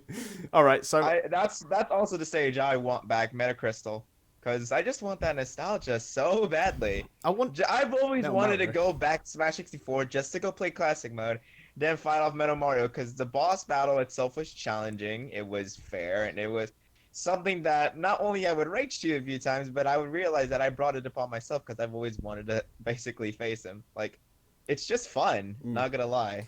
I mean, I don't know why it was cut though. I do like Metal Mario. I think he should still be a boss in now. I mean, I loved everything about like throughout. It kind the of is Smash a boss if you go play Bowser's classic mode. Yeah, I'm going for it very slowly. But I like the whole race to the finish. It's like. It did actually sound like if you guys listen to all like Break the Target, it's someone with an American accent, but Race to the Finish, it actually sounded like they couldn't get the announcer in because it actually sounds British, and it goes Race to the Finish like that. I was like, that was pretty weird. And I used to love all that. Like, Race to the Finish. Yeah, I used to really like that. I used to like Race to the Finish in that, and that was pretty fun. It's a shame they didn't bring it into Classic, but obviously I'm happy with what we got in Smash anyway. As for the stages that I want to see, a very obscure one, as I said, obscure stages, is the challenge mode in Super Smash Bros. Melee, the Majora's Mask, actual Majora's Mask itself. That stage would be awesome. I like that stage stage. I don't know. I if you- forgot about that one. Yeah, even though it's just absolutely like chaos that stage. Can you imagine like an 8-player Smash on that? It was crazy enough with a 4-player, but no. about 8-player Smash Oh, on no. it. it'd be so fun and hilarious. And I agree, Metal the Metal Mario stage. I actually can't remember what you guys just said. Would be quite cool as well. I can't think of anything else. I think like the 3DS. I think PapaGenos, what you said about the Pac Maze and Rainbow Road. Yeah, I would like them in to have that Rainbow Road music from Double Dash. Oh yes, and then and then to have Pac Maze as well. As you said, it's probably represents Pac-Man more than the other Pac-Man stage we got. So, but again, I don't know how everyone works. So, and how Zachariah Oh works. wait, I almost forgot to say Poke Floats. Oh, Yeah, everybody wants Pokeflow. I mean, can you blame me? I mean, that's like probably like the funniest stage ever. Like the music in the background is funny. Like, no, but the stage itself, it's just funny. Just imagine like whoever was high at Nintendo truly knew the type of weed to take in order to make that stage. Like you could just imagine. Like, do you believe in magic? Just playing in the background. Think about this. We might get a Pokemon rep here in the second Fighters Pass, right? So it could come with a stage, and that stage could be maybe a new Pokefloats with even more Pokemon in it. Yeah, Pokefloat 2. Well, Yeah. to be honest, we didn't. That screenshot we saw ages ago with that new updated Pokefloats. I don't know what that was about. I don't know how they managed to do that. That was quite impressive, though. Did you It guys was see really that? well done. So I don't know That what was actually that was that about. was a really good league. But yeah, wow, what stage? You were? Yeah. Oh, sorry. Okay, No, well, you continue, mate. Oh, shit. well, we messed things up. I'm sorry. Just calm down. Wear it, children. Planet Zebus, Oh yeah. Sector Z, Mushroom Kingdom, Mute City, Icicle Mountain, Pokefloats, Rumble Falls, Picto Chat 1, Rainbow Road, Pac Maze, Jungle Hijinks. He wants every single stage that's ever been cut. Like... The one with Ridley as a boss, except you can't play as Ridley on that stage. The boss returns. Have 2 Ridleys, or just the updated Ridley be there instead. Ridley, boss Ridley. Yeah. Wally World. Orbital Gate Assault, because they literally spent a year making that. I Hate don't know that why the level. hell that was cut. Hate that level. They spent a year making it though. That was dedication. And Miiverse, because then you get Miiverse back on the Switch. Oh yeah. He didn't mention Metacrystal though, so I'm kind of like. What I like, what somebody did on the stage builder was they created the Nintendo 64 desk from the actual Nintendo 64 Smash Brothers, which is quite funny. Oh Yeah, yeah. that's one of my favorite stages. I love in, that stage. Stage builder I've seen someone made. That is awesome. Wait, there's also those beta stages they had back in Smash 64, where it basically was like a beta version of Kirby's Dream Land. Oh yeah, so it's just like one platform's like slowly. It was like moving. a few platforms. There were like a training few different stage. versions of it. Yeah. Am I right? Yeah. Sounds right. Yeah. Yeah. All right, so we want to get to this because this is our main topic for today, which is no Feb Direct. Oh yeah, there was something else, PapaGenos. You must have laughed when you played Smash Wii U and 3DS when they had Little Mac, when he was giant Little Mac. So they said versus giant Little Mac. So does that mean he's a normal size? Does that mean he's normal size Little Mac? No. Just Mac. Just Mac. Smack. Just Mac. Just Mac. just when I was thinking about it, it's giant Little Mac. Does that mean he's just normal size Mac? Not quite sure. So, all right. So now we go to the main topic. Sorry, I just had to throw that in there. The main topic is no Feb Direct. Now, if you guys don't know and haven't been following on, I think it was King Zell. I think somebody said that predicted there was going to be like a Direct in Feb as well as another Direct. I can't remember when that Direct It was. was Zippo. Zippo. Zippo. So that's one. Sorry, Zippo. And obviously, If it's I'm not mistaken, King Cell said no direct until E3. yeah. Yeah. Though that might have been a joke. It's not totally clear if King Zell was like I actually don't think, predicting that or joking. I don't Zippo think was he's definitely a joking prediction. at this point. I don't think he's joking though. He might not be at this point. He might not be. Yeah, because it is, the last day of, well, for me, it's the last day of February now. It's the 29th. It's like gone past midnight here. So for me, it's the last day. Unless we get something announced today, I don't know, it's looking like E3. But then think of it, what other reveals can you do, You know, because if you do a big reveal now, then it might can't get words out, might make E3 might not make it look as good. So probably that's why they're waiting to E3. Maybe, I'm not quite sure. I don't know what their plan is, as said. But what do you guys think? I mean, Papa, what do you think? Like not having a direct now, it's the longest drought, as everybody knows. But yeah, what do you actually think? Yeah, of this has been really crazy going this long without a general direct. I mean, we got Byleth, we got a Pokemon direct, and we got an Animal Crossing direct. So it's not like we haven't gotten Nintendo news, but we're still like pretty uncertain about what's going to happen with Nintendo in 2020. But these are all things we already kind of knew were coming. The last fighter in the Fighters Pass, Pokemon getting some DLC or something. It seems obvious. And then Animal Crossing, obviously we've known about for a while. So we really don't know what else is happening. So it seems really strange we've gone this long without a direct. I hate to just keep pushing it and being like, maybe a direct in February, maybe a direct in March, but it is possible we could get a direct in March. We'll have to wait and see. Whether or not we get a Smash character revealed in whatever the next direct is, I'm unsure, but I definitely think like if we do get a direct here fairly soon and there is a Smash character revealed, I'm thinking somebody maybe Joker tier type hype level. And then if we wait all the way until E3, obviously I think it's going to be it's going to have to be somebody really big, somebody like Master Chief, Sora, Crash Bandicoot, somebody that's really like internet breaking like they usually do at E3s. So yeah, I mean, I'm kind of that's the toughest thing about guessing the next character right now. It matters when that reveal is, I think, for who that character might be. So we'll have to wait and see if we get a direct, but I have no idea why Nintendo has waited this long. Hopefully we get one fairly soon, but I could even see them not wanting to take the thunder away from Animal Crossing. So even if there is a direct before E3, we might have to wait all the way until the 20th when Animal Crossing comes out, and then like the week after that or something, we get a direct.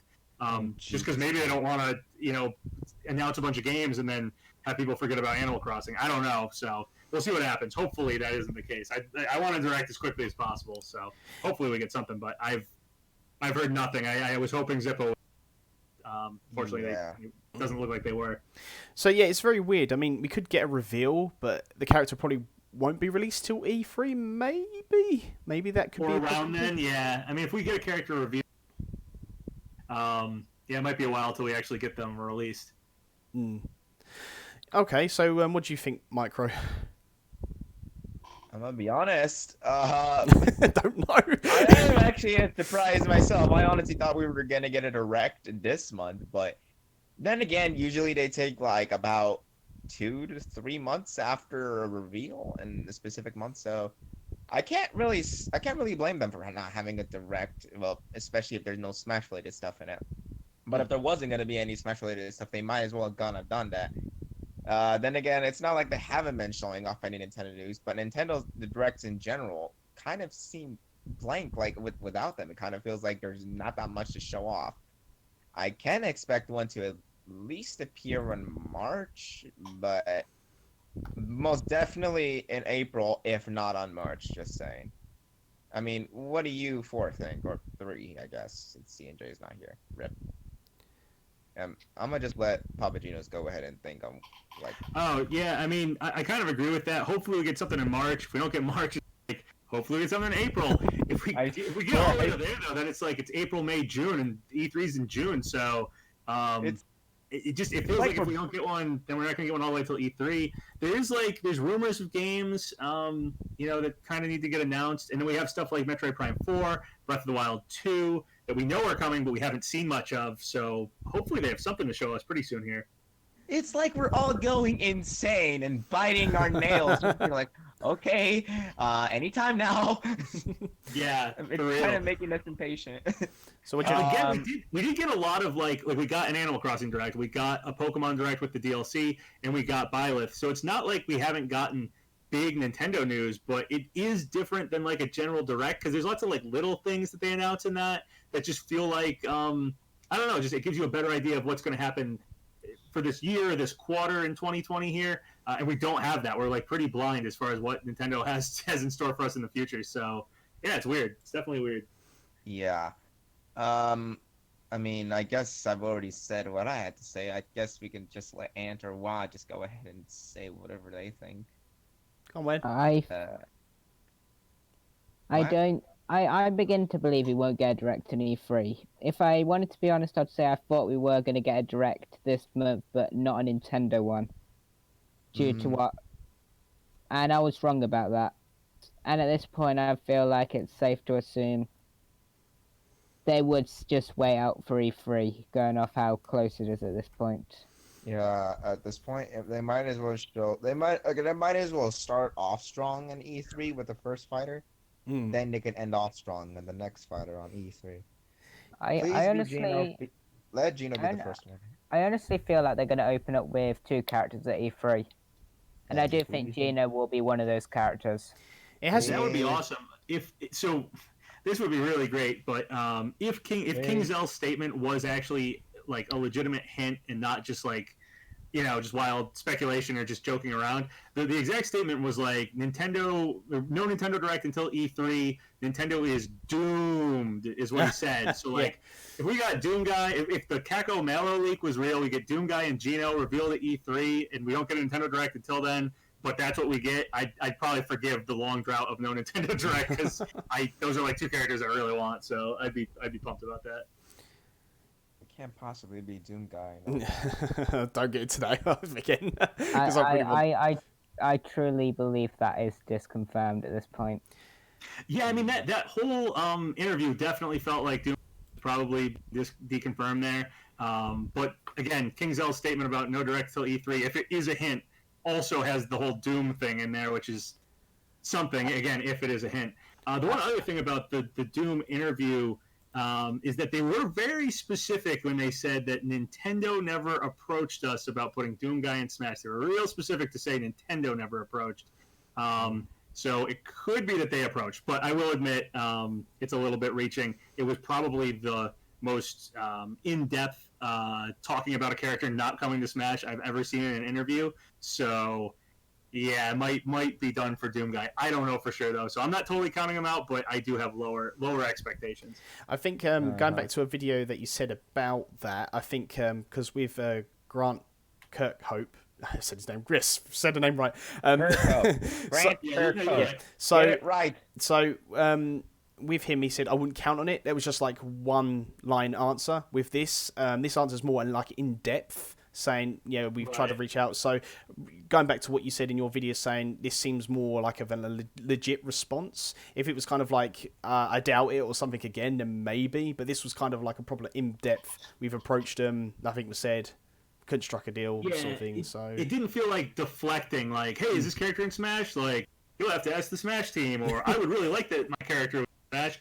Who knows, right? I'd love to see that, just a quick response. It doesn't really say one way or the other, but this was way more like, no, a lot of people want that, but we, have never been approached by Nintendo. We would love to see that, but I don't know. Like he kept talking about it, so it's like that feels different than a non-disclosure agreement where you just are supposed to kind of, not really say anything. So on the spot, deflect. This felt more in depth. So I don't know. Still hopeful, but I could also see.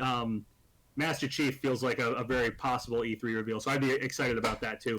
One of my main reasons for wanting Doom Guy is to get a first-person shooter wrap in Smash. It's a genre I feel like deserves to be wrapped, so Master Chief would work too. Though I'm a bigger fan of Doom than Halo, but that's just me personally. I still do like Halo though and would like Master Chief. It's the same with when I spoke to LaxChris about this. We said about how if you want to do the whole Doom's M-rated game, like over here it's an 18-rated game, where Halo is a more teen-rated game, like 16 plus. So if you think about, if you're going for like more child-friendly, then it looks like more Master Chief, but then as I said, that could be just my bias coming in, and I know we got Bayonetta, but maybe sexualized content with like violence is a bit different. I don't know how they determine each one. I mean, like Mai Shiranui, she wasn't even in the background, so right. So yeah, I don't know how you feel about that. About Halo being a team rating. Then, well, I mean, I guess you could say Doom is a team rated too, but over here it's an 18. But then Halo's like 15, 16. So yeah, I mean, definitely Doom is a very violent game. And I know Sakurai is all about representing a game correctly in Smash. He wants it to, have the feel, the style of that game. Again, might be one of the reasons why we didn't get Resident Evil as any spirits for some of the like human characters. Maybe the zombies and stuff are too gory for Smash. It could be the same thing with Doom. I'm not really sure, especially if you had to make a stage and everything. Whereas Halo, I don't see any problem putting Master Chief in Smash. Nothing like that would really come up as, oh, how can we represent this game while keeping the rating correct? I don't think there's any issue with Master Chief. Also, we already have Banjo, so Microsoft's already on board, whereas Bethesda and idSoft, aren't in Smash yet. So we're kind of going off of theories and interviews and stuff to say that maybe, Bethesda said that they did talk to Nintendo about Smash, but who knows if anything happened from those talks or just a spirit event or what, for some other Bethesda game even, who knows. But Microsoft is already in Smash with a playable character. Microsoft's a huge company. Banjo has been a very well-received character. They've talked about how easy it was to put Banjo in Smash, so I could definitely see Steve, Master Chief, characters like that being part of the second Fighters Pass. At least one other Microsoft character feels pretty likely to me. So yeah, I do think the door is open for Master Chief. Probably easier than Doom Guy. I also, I hate to say this because I don't like making rival characters, but I don't see both of them getting in at this point. Simply given the aesthetics of the characters, they're both green Space Marine armor-wearing characters.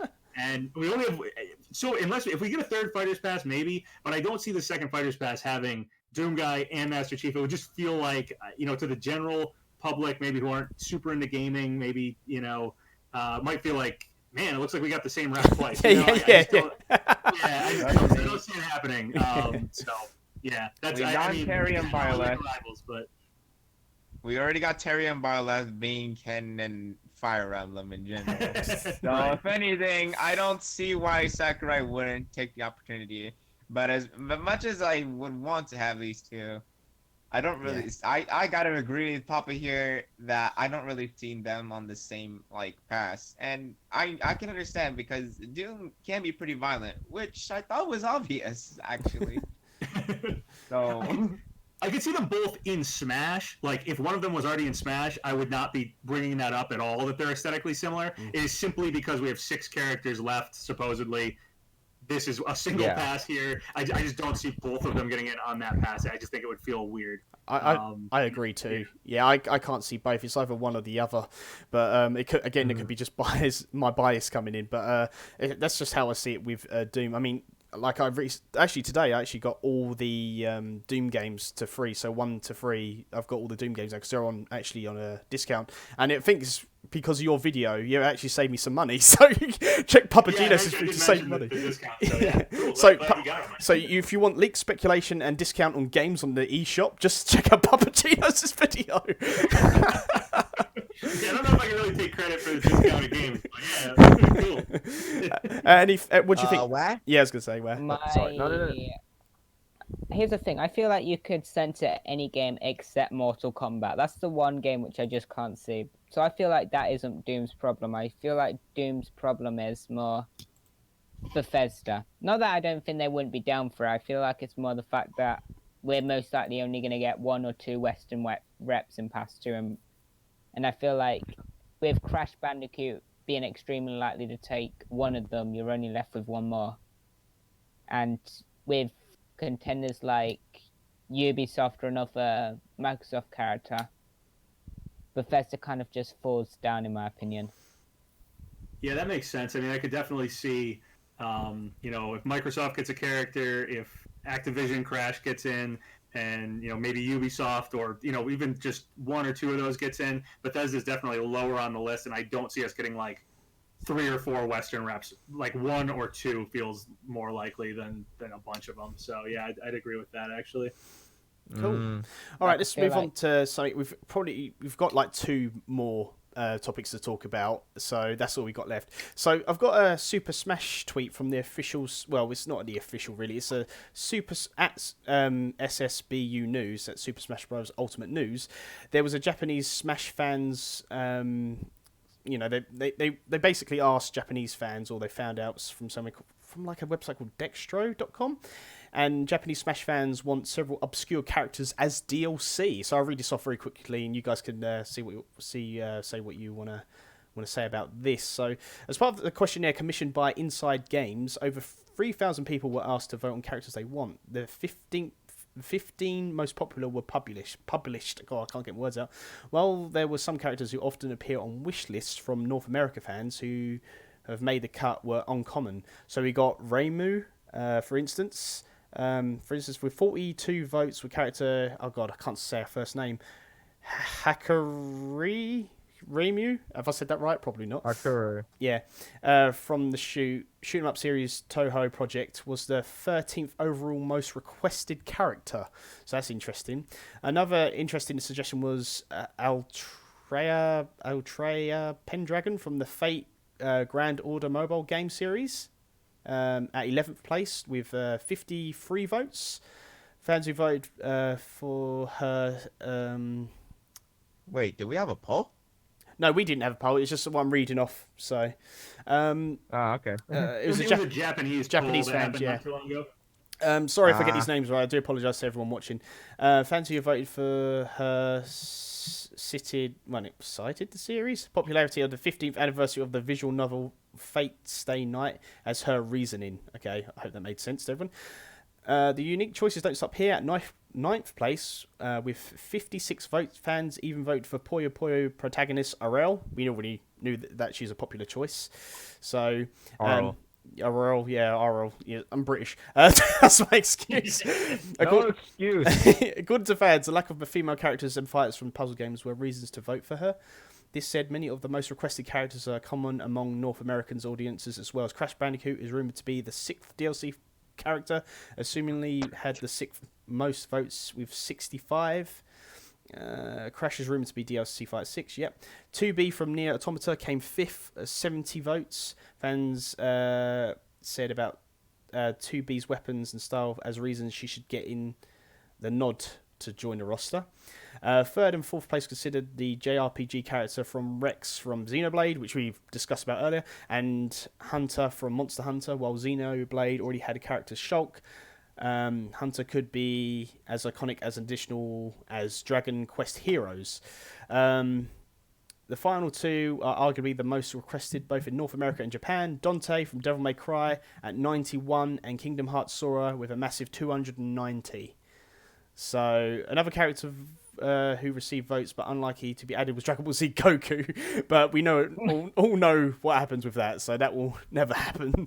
But what do you guys think about those characters in particular? I guess they're kind of other characters that we want to see. But Papa, what did you think? Anything to add to this, what we just read? Yeah, so I did see that poll. I believe Geno was actually number. I mean, it's out of a lot more, so at least he made the list. But it was, I think he was on the bottom, which I was happy just to see him on there in the Japanese fans' minds as well.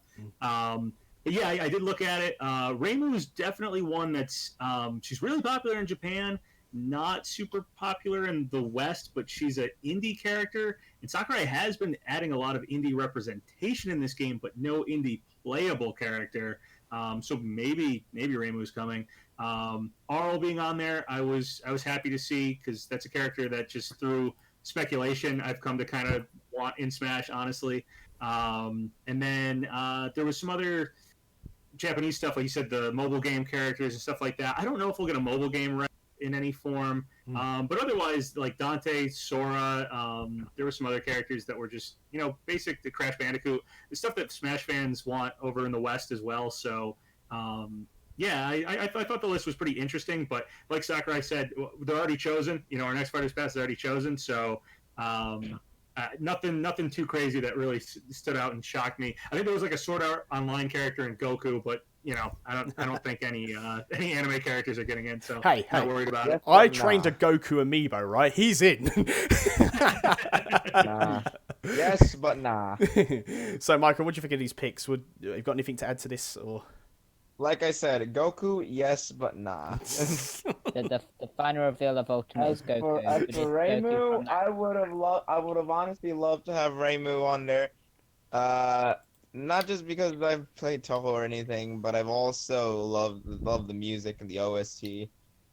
Especially, I guess you could say, what was it? Speed of the Yeah, it's a Saber from Fate or Stay, whatever that game is on mobile. I don't really know much about it, so. I'm Fate trying to Stay look. Night or something like Yeah, that. Fate Stay Am I Night, correct? something like that. Oh, Yeah. Fate Slash. I have a friend who absolutely loves that. So have I. That's what I was like. So, where? Anything? Well, first of all, the best ending of Ultimate would be Goku, but it's Goku from that classic game, just to troll all the fans. Can you imagine Sakurai being an ultimate troll and that actually the last character is Goku? He said, yeah, no character like is going to get in, and he gets in. It's not the anime Goku, it's Goku from that classic game. You know, from the Lol. NES. Oh, The no. Monkey Goku. Yeah, that Alright. one. I found out what the songs' names were, by the way. It was Cepede of the Dead Princess and Lotus Butterfly something. I forgot. Oh, okay. Those were the songs that I kind of liked from the Toho project. I I played thought Toho. that I played a was Toho cool. game like once, but it was pretty fun. I do like bullet hells, so I'm cool Bullet with hell Rainbow. games are fun like hell. I mean, it's a genre we don't have. It would be an indie playable character, and she has a unique design, being like a shrine maiden. So I'd be cool with her getting in, even though I'm not particularly attached to the series or anything. But I would be cool with her getting in. So, In terms of Yep. the other picks, I would probably say I don't see many of them except possibly 2B. Maybe Reimu, but I feel like she's just probably going to become a Mii costume in all honesty. But I think I'd be fine with 2B that. I think 2B is a case where it could be a Joker-esque character, where it takes the entire community by a shock. there's a thing as well. Don't forget, because we're getting 6 characters, obviously we're going to get a crap ton of Mii costumes as well. So, yeah, maybe some of them will be turned into Mii fighters, but which they need to get more Mii fighter moves now. It's just getting ridiculous. Or like another sort of Mii fighter. It's just it's got so many costumes, but you can only do the same Mii like every so often with the same attacks. So Mii Sports, the default is Matt from Wii oh Sports. no, Mii Sports Guy. If we do get a lot of those like remastered Mii costumes, I do hope that they branch out from like the first 2 are Mii Gunner. So I hope we get a decent differential of brawler and sword fighter, because if we do get a lot of popular characters as remastered Mii's and then they're all Gunner, you're gonna go online and you're just gonna play Mii Gunner all the time. Gino, quote unquote different characters, but they're not. Gino, Cuphead, Sans, even cross between like Gino's body with Sans' head. Exactly. They're just gonna get Freddy, but the one from FNAF World with a gun. Oh, could you imagine God. that? You got the Gino's body, turn around, it's got Freddy's head on top of it. I would like to see that. All right, so this is one thing I really want to talk to you about, PapaGenos, is the leakers have been given cease and desist. Like, everyone has been, like, being given cease and desist. But what I haven't heard is 2 leakers in particular, Shinobi and Verge. We haven't heard any of them having a cease and desist. I know Shinobi doesn't post that often, about Smash per se, but he has leaked other stuff in the past. And Verge, if it is, well, I don't know how you feel about Verge, Verge Ben, if he's still credible or not. I think he still is, but he hasn't had a cease and desist that we know of now. So what do you think of all that? So as far as Shinobi, I think you're post too often. I don't even know if I'd call them necessarily a leaker. I mean, they're technically the one who, like, a week or 2 before E3 said like something about Banjo, and everyone was like, oh man, that guy has legit information. And that's when, like, I think Reset Era kind of shut down or something over it all and stuff. So they technically is the person that quote unquote leaked Banjo, but their quote wasn't like Banjo's coming to Smash. It was something more vague. And then as for Vergeben, no, I haven't heard anything about them getting a cease and desist or contacted by Nintendo Ninjas or anything is shut down. So I don't know what's going on with Verge. But yeah, some other people have supposedly been contacted by Nintendo in some form, or at least scared off by other people being contacted, and have decided to not leak or say information or whatever. So yeah, it's definitely interesting. I guess maybe the silver lining to that might be that might mean Nintendo has something big in store and they don't want it to get out. So that would be cool, I guess. But yeah, I don't have too much else to say on that particular subject. But yeah, it does seem like people are being cautious. That's cool. Micro or Ware, anything else to add? I think it's I think it's interesting, but I feel like considering how Verge is honestly, from what I've seen, been more secretive and has a much more shutty track record, even discounting from Smash. I feel like it makes sense why he hasn't gotten a cease and desist. I gotta And, say like, the same thing. I'm just as surprised as that this dude Verge hasn't been caught yet at any means necessary. He's probably the one that had the most leaks that have been gone right, and yet Nintendo has been trying to track him down, yet still hasn't gotten his attention.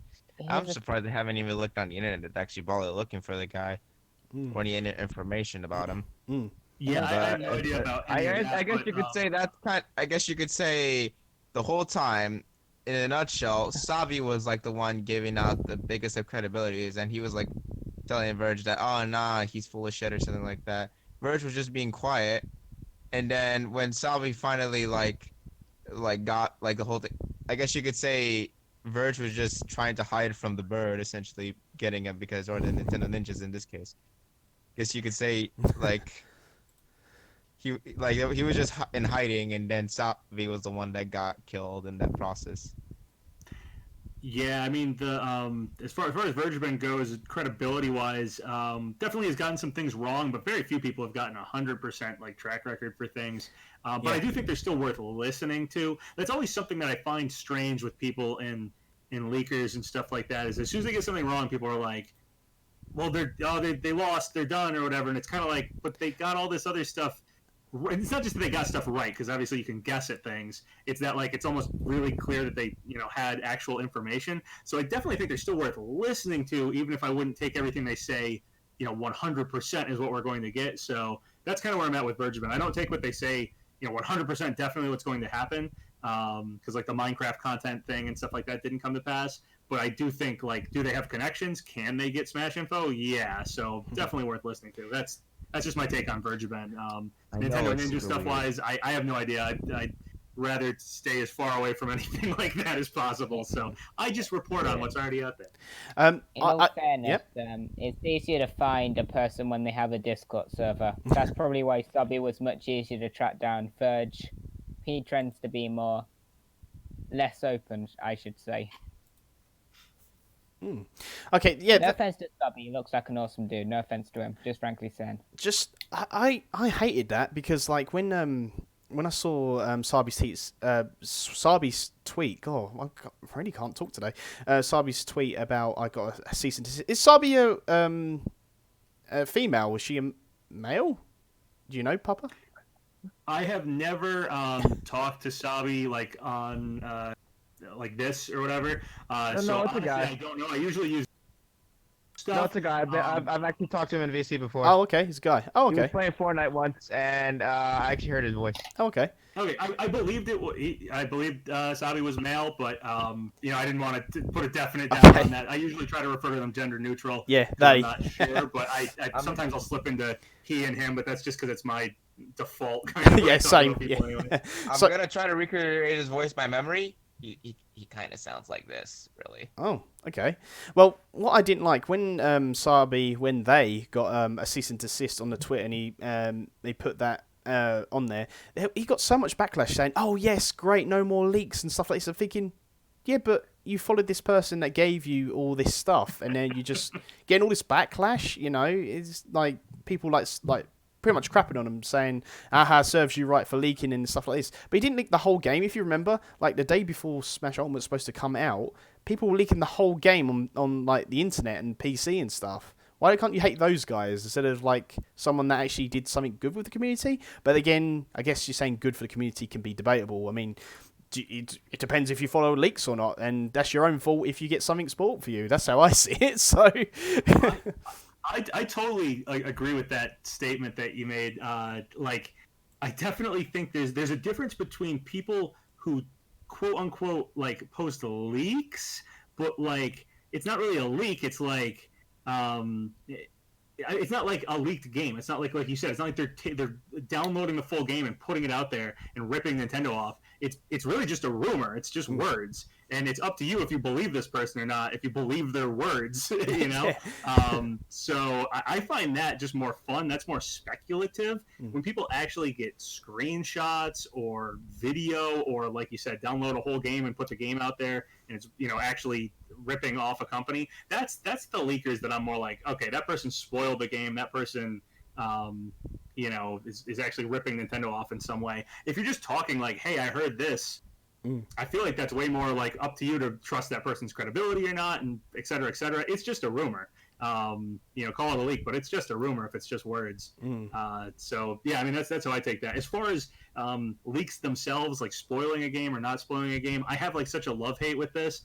I like to look for information for games. I like to try to find out as much as possible about a game. I guess I'm impatient. I don't know. But it keeps me hyped for a game. Like I'll stay excited for Smash because I'm going to search the internet for as much information I can on who I think the next fighter might be and as much speculation and everything. I like that. But I also like when I'm wrong. Like if I don't find out who it is and I get surprised, like it's a game that's kind of fun when you lose it, when you try to figure out who it is, but you don't get it right and you get surprised. So it's a weird love-hate with quote unquote leaks, I guess. Okay. Anything else to add before we take some questions from the chat? And that's it. We'll be all done. Doesn't seem like we have anything else to talk about, really. Okay, We might as well go through what the chat is up on about. There's 27 people viewing. We might as well answer at the very least. I think Waz got One something, for though. each. I think Waz got something first. I just thought something. Mhm. Do you, even though there's been confirmed there's no current plans, do you still think there'll be DLC after Pass 2? Well, I think... No. What was it? When we get these fighters, isn't it 81 or is it 81 we got now? Is it 81 we got now? Or is it after? Yeah, 81. So 6, that's 87. 3 will equal up to 90, but that depends on, I guess, if you count alts or not. So, I don't know. I think... I said 3 this time. I think I say 3 again. And we got 6. Well, I wouldn't say there is a third character, or a third pass. Because the 6th fighter, they kind of revealed it separately after they showed off all the 5 stocks, and all of a sudden, oh no, it's 6. That one has to be a big deal because, why would they have to throw out instead of just 5? Why not? I know that was gonna throw out or 4 or 3 or 2 or even just 1. Why 6? That last one has to be a really big reveal to have its own attention. It's about to be Lindus. I mean, what do you think, Papa? Right. Yeah, they did point out the 6th spot for some reason in that reveal. It might just be because it's one more than Fighters Pass, but it did seem focused on. Though technically, because Piranha Plant was also DLC, we sort of have already gotten 6 DLC characters, and then we're getting 6 more. It's always weird how you count the DLC. That basically makes it 12 characters, don't you think? Yeah, as DLC. There was a data mine extremely early on when the Smash base game first came out that had, I think it was 16 spots in World of Light counting Piranha Plant, and after the second Fighters Pass that would only leave 4 spots to hit whatever that initial data mine was. Now that might just be 16 spots they left open to work with, mattering to how much DLC they wanted to do. But it's also possible we could get a third pass of 4 and hit that 16. It's also possible potentially we'll get some Echo fighters. I mean, I don't think these remastered Mii costumes were something anyone was expecting. So maybe some Echo fighters will happen throughout this pass or something like that, and those will fill up those last 4 spots. Yeah, it's a possibility here. I'm going to take Sakurai's word for it. What he said in Famitsu was that they're not looking ahead as of right now. They're just focusing on this pass. They're not looking at any future Smash games or any future further DLC. But once again, if this pass sells really well, it's possible they'll continue it. I know Sakurai probably wants to go off and do other things besides working on Smash, and supposedly the second pass is going to bring us all the way till the end of 2021. But hey, maybe 4 Echoes, like I said, or something like that. So I don't know. It's a possibility. I'm only going to be speculating on 6 more, and I'm going to keep my expectations at just 6 more. But if more happened, I wouldn't be that surprised. I could see something like 4 more happening at the end. I mean, for this one, I said just 3, and then we got 6. I was like, oh, you're kidding. It was completely wrong. So I don't think anyone was expecting a full Fighters Pass. I can't complain about the second pass. Like the amount of characters by the time this is done is like crazy. It's more than I ever thought we'd get. So like, I think totally satisfied. I'm not asking for a third pass. I just Yeah. leaving the door open that it could happen. I think like what you said in one of your videos, you was just happy with the base roster. Even I was, and then you said, "Oh yeah, DLC by the way." I'm like, "What?" Couldn't believe Yeah, it. no, exactly. I mean, when they first revealed it at E3, I was thinking maybe it's going to be a port of Smash 4 with a couple characters added, and it was everyone back, like almost all the stages back. And right then and there, I was like, "Well, this is the best. This is what I wanted from Smash 4." And then Dr. was like, "Don't expect too many more characters." And then we got like that trailer that had K. Rool, Simon, Richter, Crom, Dark Sam. So I was like, and K. Rool, I was like, "God, like so many characters." And then Grinch League happened. Grinch League happened.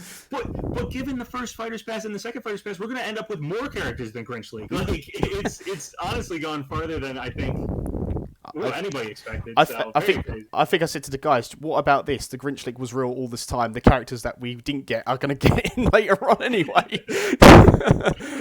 That would be like a troll on top of a troll, wouldn't it? The Grinch League on top of Grinch League. That would be crazy. Okay, so before we ask questions, there's something I want to ask you, PapaGenos. I don't usually talk about other podcasts. I usually talk about the person. There's a podcast I listen to called, and I suggest everyone else to listen to this as well, called Super Switch Heads, right? And the reason why I bring this up is they talk a lot about you on the podcast. Out of all the speculators, they talk about you. I don't know if you heard of them, Super Switch Heads.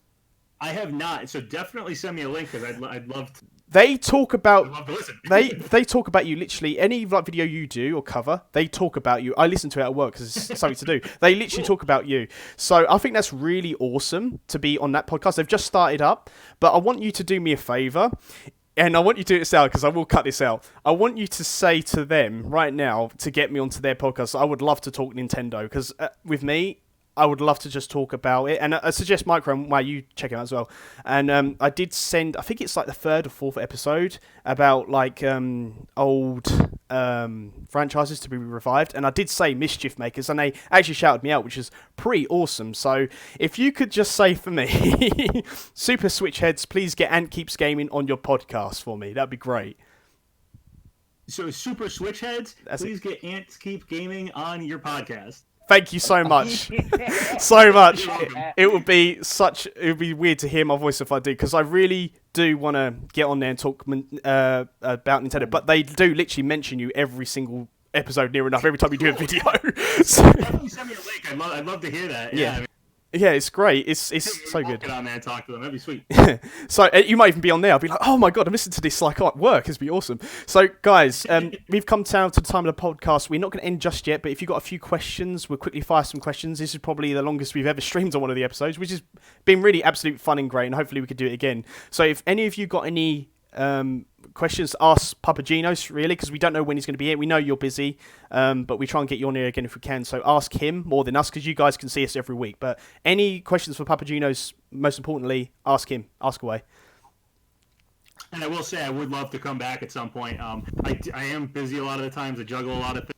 It's hard to just do my own YouTube videos, and it's been really hard to do collaborations the last few months. But I just moved, so hopefully I'm a little bit more established now. I'll be able to start doing them more often. But I would love to come back, so definitely invite me. And I think I said this before, the squeaky wheel gets the oil, so just keep messaging me, keep reminding me. That's the only way I end up doing collaborations. So it doesn't bug me. I just need to keep being reminded. Cool. Oh, that's great. So yeah, so we're trying to get more people on here. So I think there's someone from remote. I can't even pronounce the name. Sorry, Romeo's. I'm not saying the other word, but Romeo's. I'll read it out, and you can answer, Papa. I don't know if this is for you particular, but we'll just read it out. So Q&A. Dialing back to Doom. Do you think Marty Stratton's comments are correct in the sense that Nintendo approached Bethesda/ZeniMax to discuss adding Doomslayer in Smash and not ID Software directly? So is that about like whether or not Nintendo approached them, but maybe they approached Nintendo? One thing is, I'm sorry. Oh yeah, you just said Nintendo approached Bethesda/ZeniMax. Yeah, so Nintendo approached them.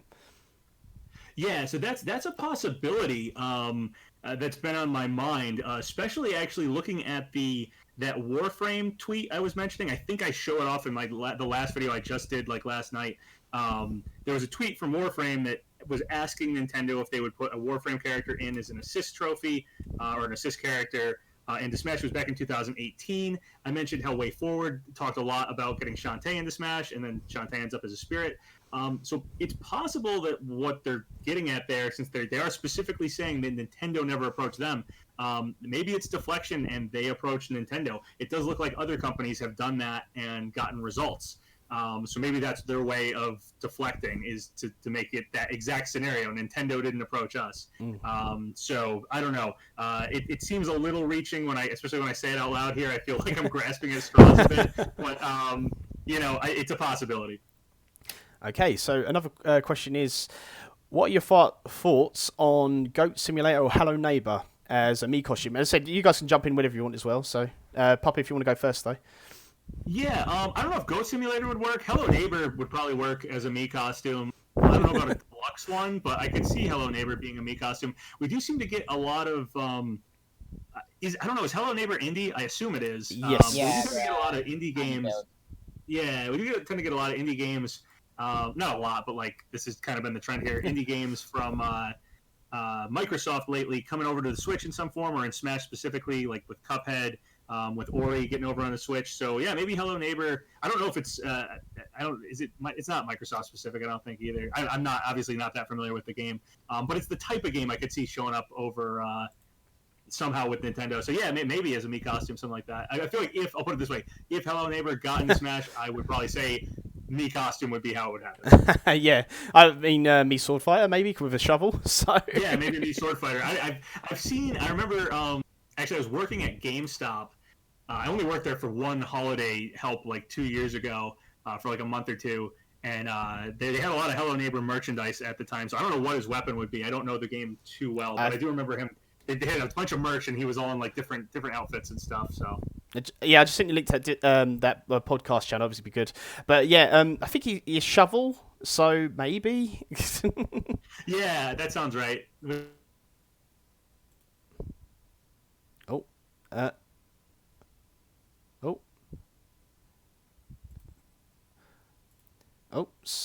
All right, there we go. Sorry, I got disconnected. Sorry, I don't know what happened there. Sorry, I was actually counting the amount of fighters that we were technically going to get exclusively to Smash Ultimate in total, and I counted a total of 23, I believe. Yeah, that's like more than Wii U. Oh, okay. I don't know why they said we'd be getting less if we got more than what we were expecting. I mean, I think the initial amount that they wanted to put in was, like, who knows when DLC itself was decided, who knows when Second Fighters Pass was decided, but yeah, it's awesome that we are getting more than we did last time. That's cool. All right, technically that's 81 now. Yeah. It's too bad they're not going to plan to go to 100. Maybe. It doesn't look so maybe things. that's right, gold. So I mean, think about this. What if we got Smash Ultimate like Deluxe ported to like whatever the next Smash Nintendo system is 2 years with all the DLC, and then they add DLC to that and get us to 100. Jesus that would be, Christ. Oh my god. They just continuously I port Ultimate from now on. Yeah. Just don't bring up all stages back. So all right, so are you guys looking in the chat to see if you can answer any questions? yeah, we've got, Sorry if I I'm go not for full chicken, this is Q&A to PapaGenos. Do you think the non-AC Direct Zippo leaked for February was pushed back to March as a reactionary thing? Sorry. Did Nintendo propose to Direct for any other reason? There we go. Sorry about that.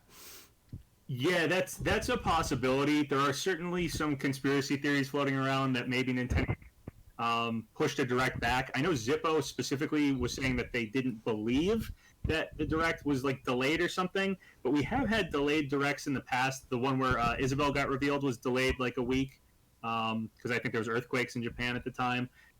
There is obviously some health stuff going on worldwide right now. Maybe would have pushed something like that back. Also, just possible for whatever reason. Maybe they just pushed a Direct back for some other reason. I don't know. So that is a possibility. Maybe a Direct was scheduled for February. It's been pushed back. I will also say if a Direct gets pushed back, a lot of things have to change. You have to basically re-edit that whole Direct with all the release dates, the announcers in different languages saying releases today, releases March, whatever. Like all that has to be changed. So it's possible a Direct was planned at some point, has been pushed back. Who knows? All right, Ant wants me to take over, apparently, so I'm just going to take over from him if that's the case. Okay, yeah, go for it. All right, so I'm going to look into the chat, see what question comes up.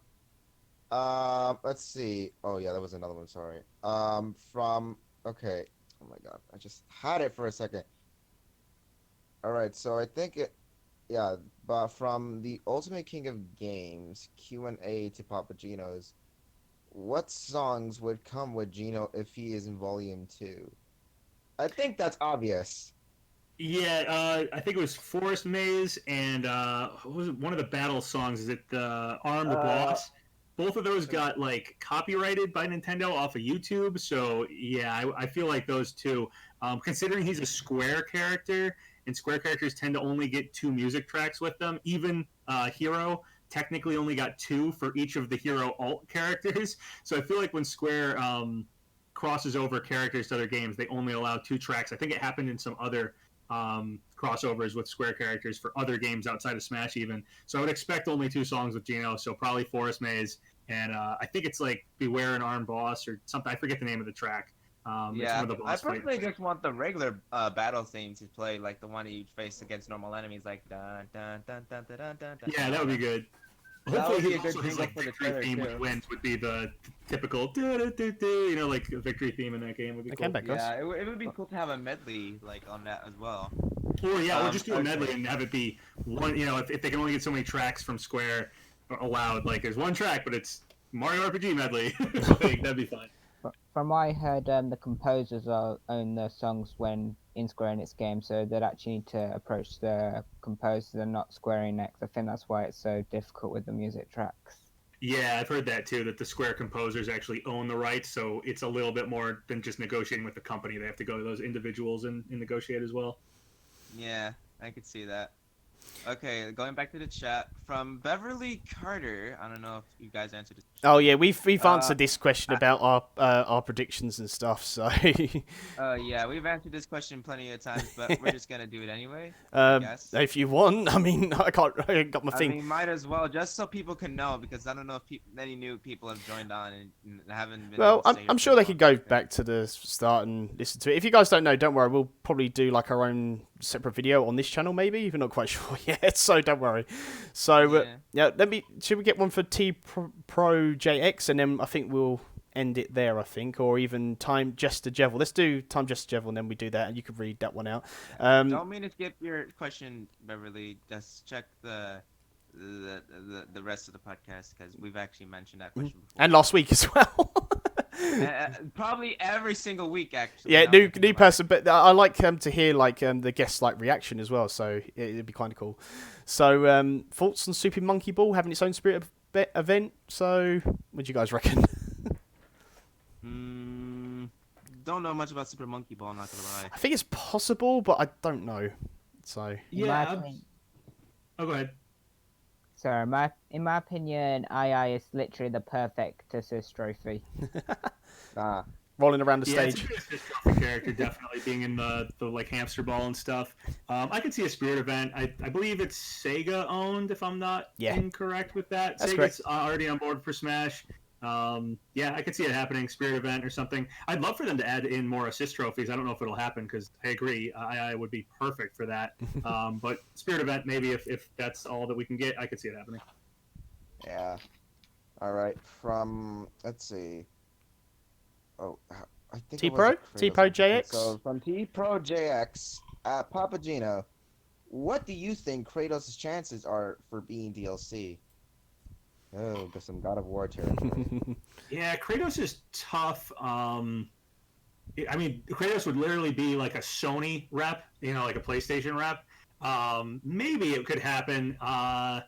Personally, like I want Crash as like the quote-unquote Sony rep, even though I know it's Activision Blizzard owned. But yeah, I mean, Kratos is not impossible. Kratos is definitely one of those characters, kind of like I was surprised by Joker. I didn't think Persona would get repped in Smash. Kratos is the sort of thing that's sort of off my radar, but if it happened, Sakurai is always shocking me with the choices and characters. God of War is definitely a big enough series to get in Smash, so it could happen. Not really something I'm thinking about, but it could happen. Best case scenario, we get both. Yeah, there you go. Yeah, that's something. Wah? All I can think back is when Verge deconfirmed everyone, and everyone was like, "Oh my god, we're finally getting Kratos in Smash." I don't think it's happening, not at the minute, because keep in mind how long it took for Microsoft and Nintendo to finally come buddy and allow Banjo in Smash. Mm. It's basically repeating that all over again with a company which has showed itself to be even more closed off. I think True. I agree with PapaGenos about if anything, it would be Crash first, and if we get another Sony sort of rep, it would. I don't know, because then you got Tomb Raider, haven't Spyro. you? Yes. I don't know. Then you're just thinking, who's Spyro and Also Tomb Raider. Spyro. So, I don't know. That's a tough one. So, so do you want to do I the guess last? you could say Spyro could be a spirit. Maybe a Sony Spirit Maybe. board. I don't know. Just saying. I mean, yeah, I know. Do you know Alright, what would be so- funny if we did get Crash in as a playable fight and Spyro was actually on his DLC Spirit board?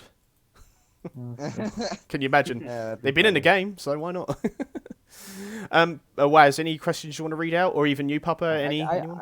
I just saw this one and I remembered. Who owns Sora? Who wants Sora? Did Disney of Japan own Sora, not Square Enix? Sure on that one. We need to actually. It is- research. It is always so up for debate what the rights to Sora would be like, what the negotiations for that would be like. The honest answer is we don't know. Like, Okay. Yeah, because first, like at regular Disney likes them, like here in America, but I have no idea why like Disney of Japan disagreed with it, which was kind of inevitable Yeah. in some ways. I mean, But if other Iran than Khan's comment was true, like supposedly Disney of Japan didn't want it, but I don't even. I don't know. It's so up in the air with Sora. Square clearly owns some of Kingdom Hearts. Disney clearly owns some of Kingdom Hearts. Would Sakurai want Disney characters in Smash? Would you represent them without Disney characters? Would the negotiations be between it? Right? It's like it's just so unknown. All I can really say is clearly the rights to Sora are tougher than most. But given that Japanese poll we brought up earlier, clearly Sora is a very wanted character. So. I don't know which way that's ever going to go. We'll just have to see. Would be happy to see Sora in Smash, but will it happen? I don't know. If it doesn't happen, it's probably because the negotiations are tough. I tell you what's really weird. It's not much a question, but it's someone that said, Master D said, I think we'll get Luigi's Mansion and Mario Maker 2 spirits, and that's very odd. We haven't had that yet. Like I can imagine, like True. the hand stylus as a spirit, but that is very weird because Mario Maker and Luigi's Mansion, yeah, they're games you would think, but instead we got other spirits before. Very weird, yeah. I don't know how you guys think about that. We also haven't got Ring Alright. Fit Adventure Spirits yet. Sorry, what? Yeah. We also haven't got Ring Fit Adventure Spirits yet, which Uh, is very interesting. Echo Fighter Ring Fit Trainer. Should we go on to the next question? or- I was going to just end it right there because we've been streaming for 2 hours 40 minutes. So there is one more if you question. guys want, I mean, I could keep going, but it's getting late for me here too. It's coming up It's to like almost I mean, 2 it's 2 a.m. 5:21. Yeah. It wouldn't be a bad way to end it off. Sorry. I guess. I mean, there are a few more questions on here that people want to get It's answered okay. on. If I said if you guys got any more questions, don't forget we're gonna try and get PapaGenos on here more often as well. But also if you got any questions to send our way, because we can actually answer your questions in our Discord as well. We have our own personal Discord. But other than that, guys, we're gonna have to wrap it up because it is getting on now. So all I want to say is a big thank you for PapaGenos. Thank you for coming onto our podcast. I do really want to get you on my own personal podcast on my channel, just like 1-to-1, basically get you probably some more exposure for you as well, because I really want to talk to you like one-on-one at one point. It'd be great. So thank you so much for joining us, and thank you for giving us the opportunity to talk to you. So Thank you for having me on here. Yeah, this was really fun, guys. I love talking. So, yeah, just ask me and stuff like that. I'd love to come back if the timing works out and everything. We can make it happen again. Like you said, maybe we'll get some more people in here as well, like LaxChris back or something like that. We could all talk together. Anything like that would be cool with me. Mhm. And yeah, I'm totally fine with doing something on your channel one-on-one like that at some point too. So again, just keep asking me. As long as the timing lines up and I have the free time to do it, I'm happy to do it. yeah, cool. All right, guys. Well, All thank right. you so much for tuning in. Thank you to Micromana, CNJ, and Wonderful Golden Star, as well as PapaGenos. Thank you guys so much for joining us. Links to everything in the description. So make sure you guys check all that good stuff out. And yeah, we shall see you next Friday. Bye, guys. Later. Bye. Bye. Bye, guys. Lol.